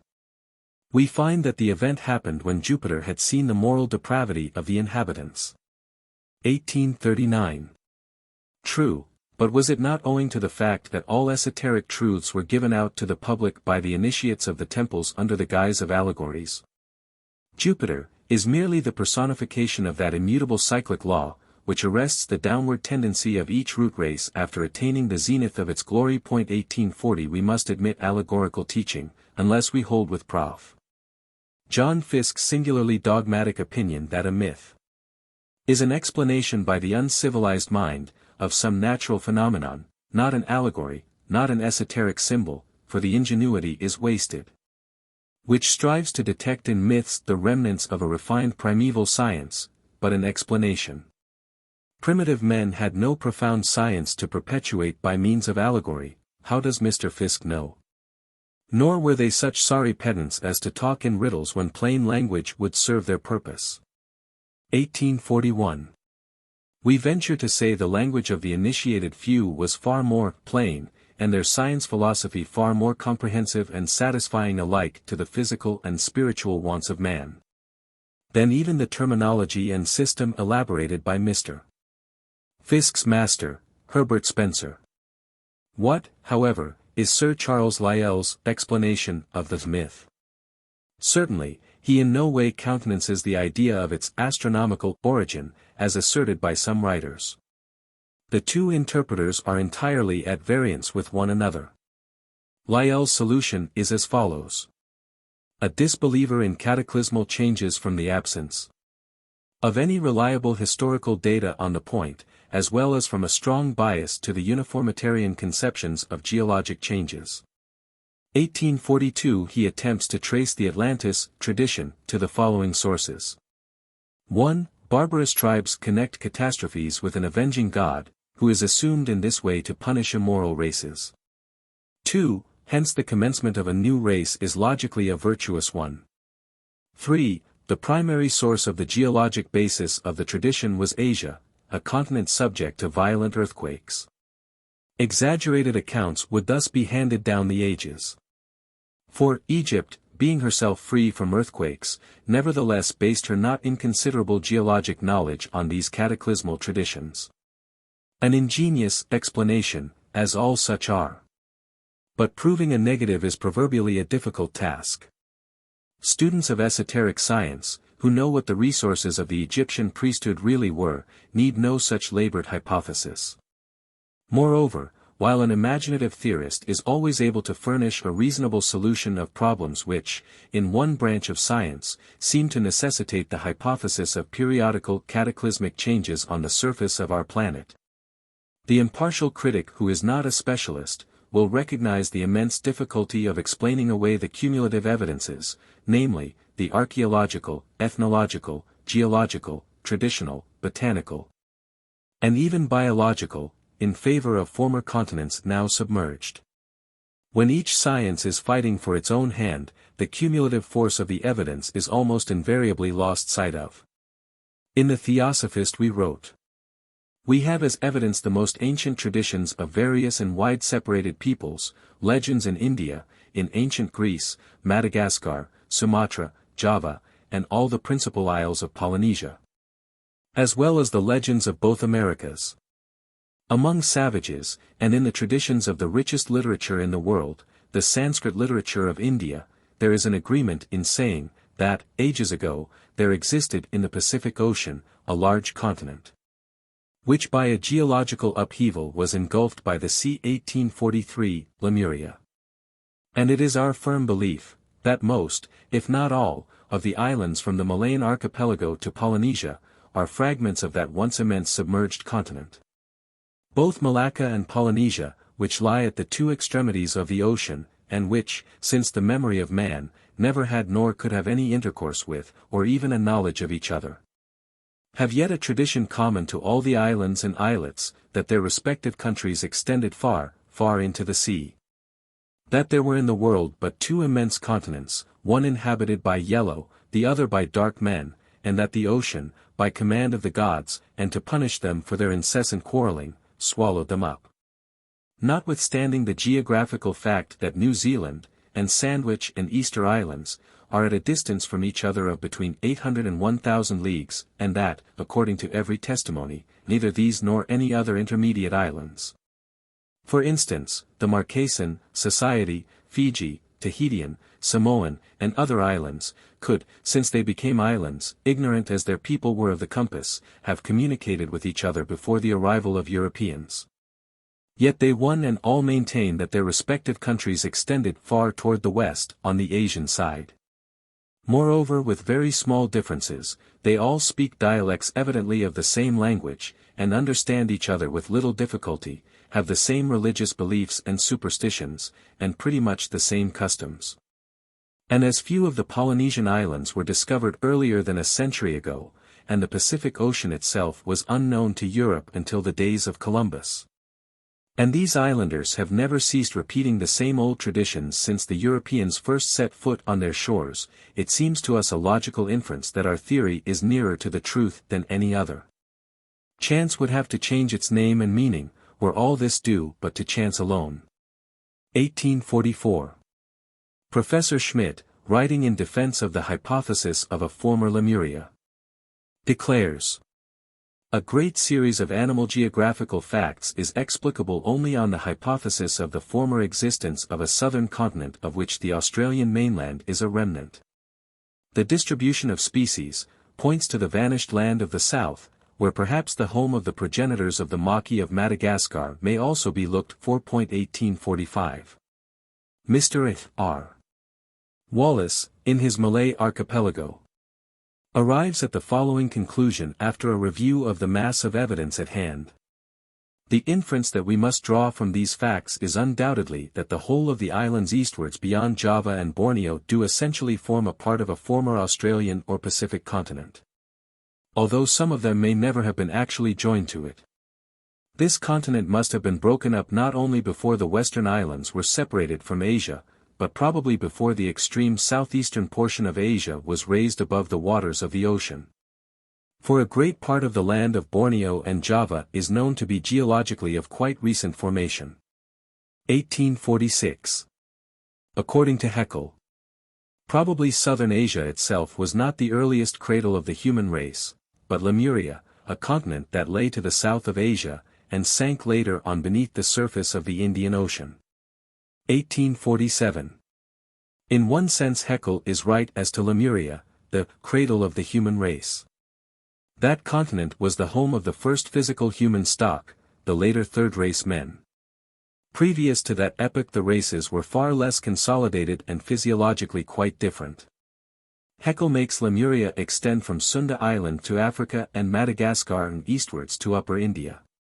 Professor Rudemeyer, the eminent paleontologist, asks, "Need the conjecture that the almost exclusively graminivorous and insectivorous marsupials, sloths, armadillos, anteaters and ostriches, once possessed an actual point of union in a southern continent of which the present flora of Terra del Fuego in Australia must be the remains, need this conjecture raise difficulties at a moment when, from their fossil remains, here restores to our sight the ancient forests of Smith's Sound and Spitzbergen." 1848. Having now dealt generally with the broad scientific attitude on the two questions, it will, perhaps, conduce to an agreeable brevity. If we sum up the more striking isolated facts in favor of that fundamental contention of esoteric ethnologists, the reality of Atlantis. Lemuria is so widely accepted, that further pursuit of the subject is unnecessary. With regard, however, to the former, it is found that 1. The Miocene flora of Europe have their most numerous and striking analogues in the flora of the United States. In the forests of Virginia and Florida are found the magnolias, tulip trees, evergreen oaks, plane trees, etc., which correspond with European tertiary flora, term for term. How was the migration effected, if we exclude the theory of an Atlantic continent bridging the ocean between America and Europe? The proposed explanation, to the effect that the transition was by way of Asia and the Aleutian Islands, is a mere uncalled-for theory, obviously upset by the fact that a large number of these flora only appear east of the Rocky Mountains. This also negatives the idea of a trans-Pacific migration. They are now superseded by European continents and islands to the north. 2. Skulls exhumed on the banks of the Danube and Rhine bear a striking similarity to those of the Caribs and Old Peruvians, Litra. Monuments have been exhumed in Central America, which bear representations of undoubted Negro heads and faces. How are such facts to be accounted for except on the Atlantean hypothesis? What is now NW Africa was once connected with Atlantis by a network of islands, few of which now remain. 3. According to Ferrar, the isolated language of the Basques has no affinities with the other languages of Europe 1849 but with the aboriginal languages of the vast opposite continent, America, and those alone. 1850. Professor Broca is also of the same opinion. Paleolithic European man of the Miocene and Pliocene times was a pure Atlantean, as we have previously stated. The Basques are, of course, of a much later date than this, but their affinities, as here shown, go far to prove the original extraction of their remote ancestors. The mysterious affinity between their tongue and that of the Dravidian races of India will be understood by those who have followed our outline of continental formations and shiftings. 4. Stones have been found in the Canary Islands bearing sculptured symbols similar to those found on the shore of Lake Superior. Berthollet was induced by such evidence to postulate the unity of race of the early men of the Canary Islands and America. 1851. The Guanches of the Canary Islands were lineal descendants of the Atlanteans. This fact will account for the great stature evidenced by their old skeletons, as well as by those of their European congeners, the Cro-Magnon Paleolithic men. 5. Any experienced mariner has but to navigate the fathomless ocean along the Canary Islands to ask himself the question when or how that group of volcanic and rocky little islands has been formed. Surrounded on every side by that vast watery space. Frequent questions of this kind led finally to the expedition of the famous Leopold von Buch, which took place in the first quarter of the present century. Some geologists maintained that the volcanic islands had been raised right from the bottom of the ocean, the depth of which in the immediate vicinity of the island varies from 6,000 to 18,000 feet. Others were inclined to see in these groups, including Madeira, the Azores, and the islands of Cape de Verde, the remnants of a gigantic but submerged continent which had once united Africa with America. The latter men of science supported their hypothesis by a mass of evidence in its favor, drawn from ancient myths. Hoary superstitions, such as the fairy-like Atlantis of Plato, the Garden of the Hesperides, Atlas supporting the world on his shoulders, all of them mythoi connected with the Peak of Tenerife, did not go far with skeptical science. The identity of animal and vegetable species. Showing either a previous connection between America and the remaining groups of the islands, the hypothesis of their having been drifted from the New to the Old World by the waves was too absurd to stand long, found more serious consideration. But it is only quite lately, and after Donnelly's book had been published several years, that the theory has had a greater chance than ever of becoming an accepted fact. Fossils found on the eastern coast of South America have now been proved to belong to the Jurassic formations, and are nearly identical with the Jurassic fossils of Western Europe and Northern Africa.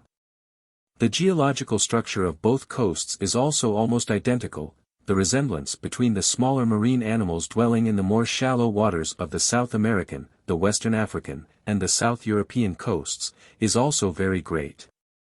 All such facts are bound to bring naturalists to the conclusion that there has been, in distant prehistoric ages, a continent which extended from the coast of Venezuela, across the Atlantic Ocean, to the Canaries Islands and North Africa, and from Newfoundland nearly to the coast of France.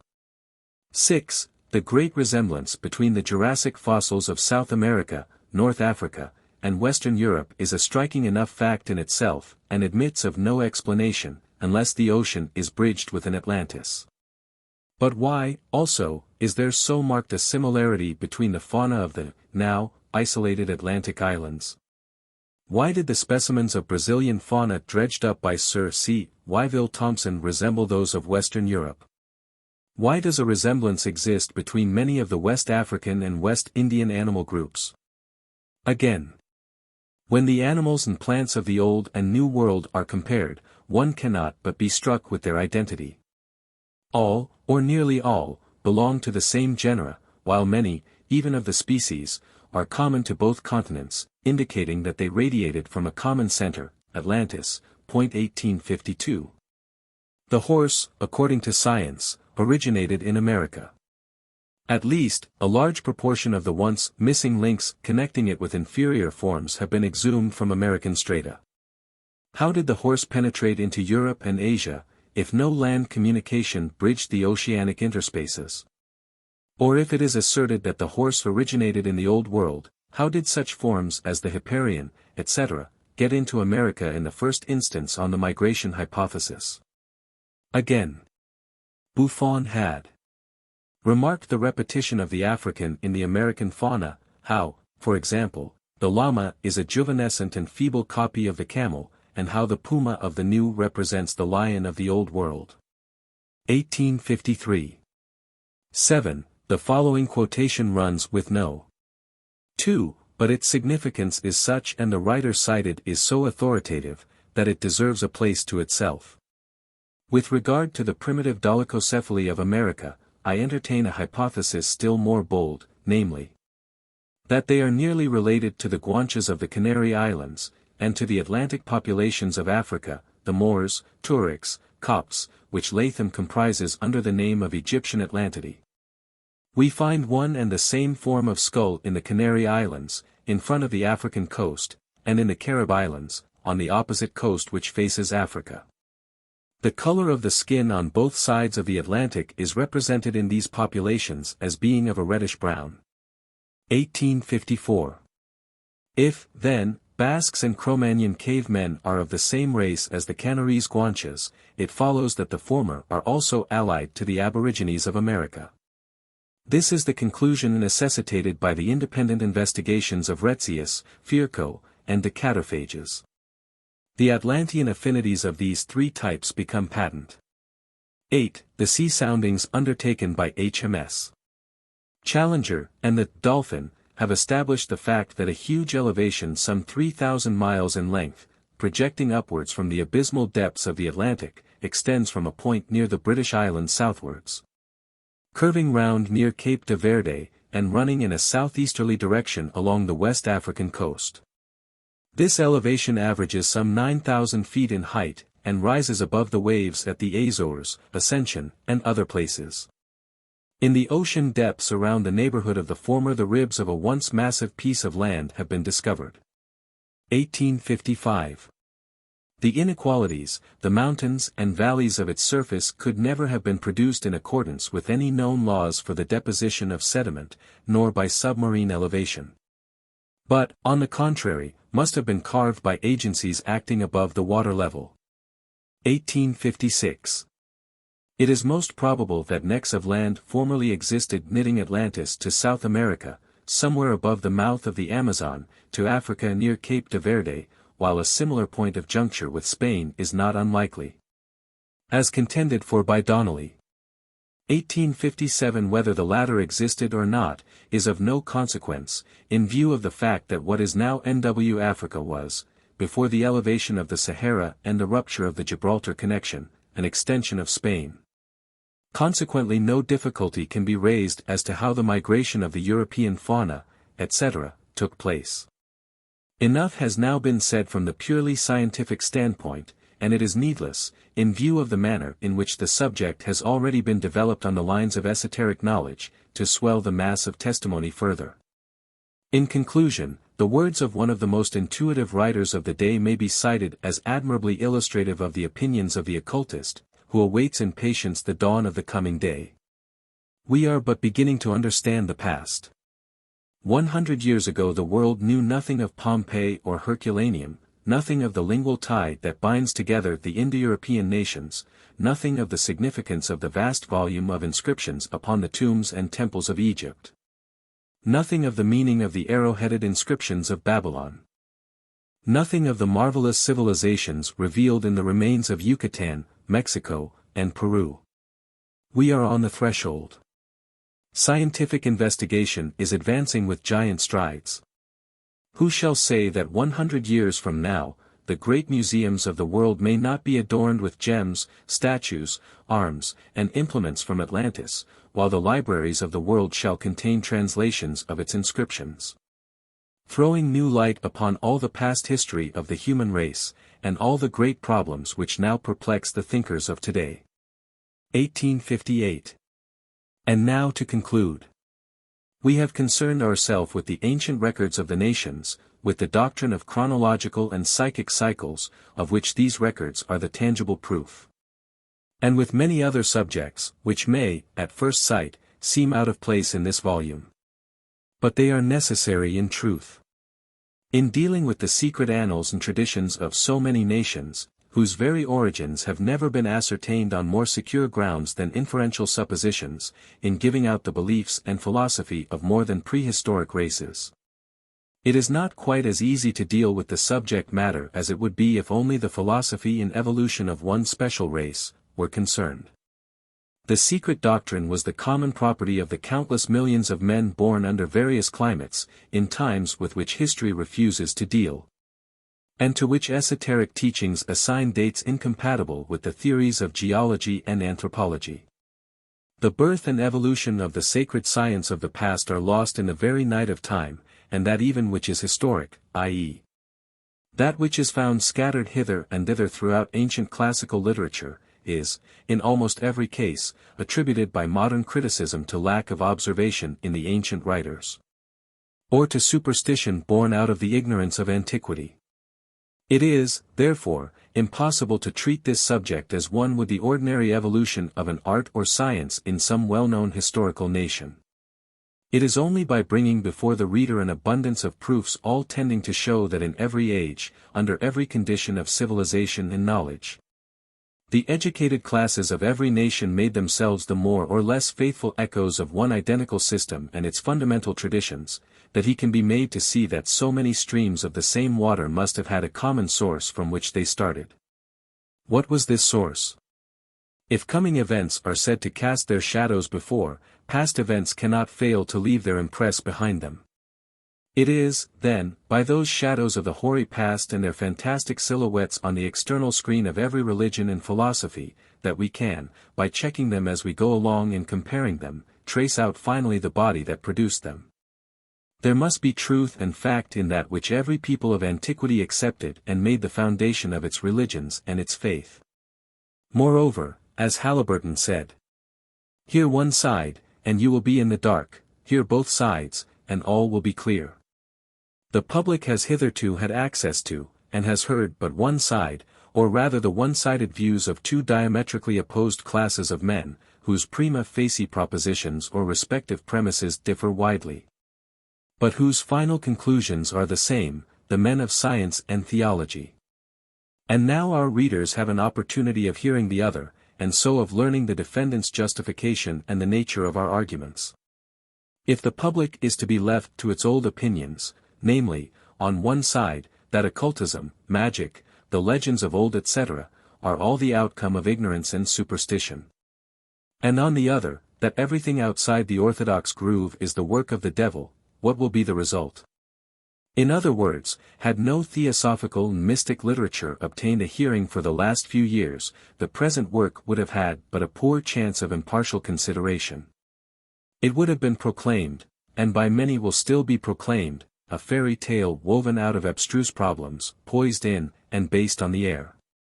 Built of soap bubbles, bursting at the slightest touch of serious reflection, with no foundation to stand upon.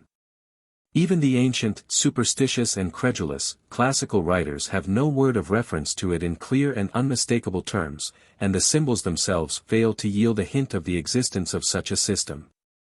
Such would be the verdict of all.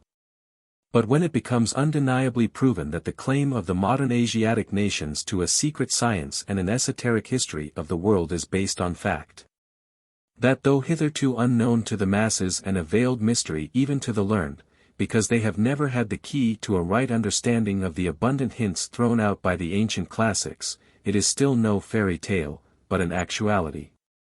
Then the present work will become but the pioneer of many more such books. The statement that hitherto even the keys discovered by some great scholars have proved too rusty for use, and that they are but the silent witnesses that there do exist mysteries behind the veil which are unreachable without a new key, is borne out by too many proofs to be easily dismissed. An instance may be given as an illustration out of the history of Freemasonry.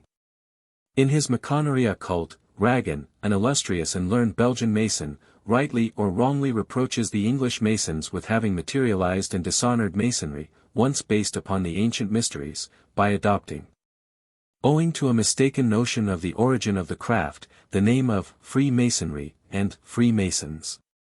The mistake is due, he says, to those who connect Masonry with the building of Solomon's Temple. He derides the idea, and says, "The Frenchman knew well, when he adopted the title of Freemason, that it was no question of building the smallest wall, but that, initiated into the mysteries veiled under the name of Freemasonry, which could only be the continuation or the renovation of the ancient mysteries, he was to become a Mason after the manner of Apollo or Amphion. And do not we know that the ancient initiated poets, when speaking of the foundation of a city, meant thereby the establishment of a doctrine? Thus Neptune, god of reasoning, and Apollo, god of hidden things, presented themselves as Masons before Laomedon, Priam's father, to help him to build the city of Troy, that is to say, to establish the Trojan religion." 1859. Such veiled sentences with double meaning abound in ancient classical writers. Therefore, if an attempt had been made to show that, for instance, Laomedon was the founder of a branch of archaic mysteries, in which the earthbound material soul, the fourth principle, was personified in Menelaus' faithless wife, the fair Helen. And if Ragan had not come to corroborate what we asserted, we might have been told that no classical author speaks of it, and that Homer shows Laomedon building a city, not founding an esoteric worship or mysteries. Who are those left now, save a few initiates, who understand the language and correct meaning of such symbolical terms? But though we have pointed to many a misconceived symbol bearing on our thesis, there still remains more than one difficulty to be overcome. Most important among several such obstacles is that of chronology. But this could hardly be helped. Wedged in between theological chronology and that of the geologists, backed by all the materialistic anthropologists, who assign dates to man and nature which fit in with their own theories alone, what could the writer do except what she has done? Since theology places the deluge 2448 BC, and the world's creation only 5,890 years ago. And since the accurate researches by the methods of exact science have led the geologists and physicists to assign to the encrusted age of our globe between 10 million and 1,000 million of years 1860, a trifling difference, verily. And since the anthropologists, to vary their divergence of opinion as to the appearance of man, ask for between 25,000 and 500,000 years, what can one who studies the occult doctrine do but bravely present the esoteric calculations before the world? But to do this, corroboration by even a few historical proofs has been necessary, though all know the real value of the so-called historical evidence. For, whether man appeared on earth 18,000 or 18 million years ago, can make no difference to profane history, since it only begins about a couple of thousand years before our era, and since, even then, it grapples hopelessly with the clash and din of contradictory and mutually destroying opinions around it. Nevertheless, in view of the respect in which the average reader has been brought up for exact science, even that short past would remain meaningless. Unless the esoteric teachings were corroborated and supported on the spot, whenever possible, by references to historical names of a so-called historical period. This is the only guide that can be given to the beginner before he is permitted to start among the, to him, unfamiliar windings of that dark labyrinth called the prehistoric ages. This necessity has been complied with. It is only hoped that the desire to do so, which has led the writer to be constantly bringing ancient and modern evidence as a corroboration of the archaic and quite unhistoric past, will not bring on her the accusation of having sorely jumbled up, without order or method, the various and widely separated periods of history and tradition. But literary form and method had to be sacrificed to the greater clearness of the general exposition. To accomplish the proposed task, the writer has had to resort to the rather unusual means of dividing each volume into 3 parts. The first of which only is the consecutive, though very fragmentary, history of the cosmogony and the evolution of man on this globe.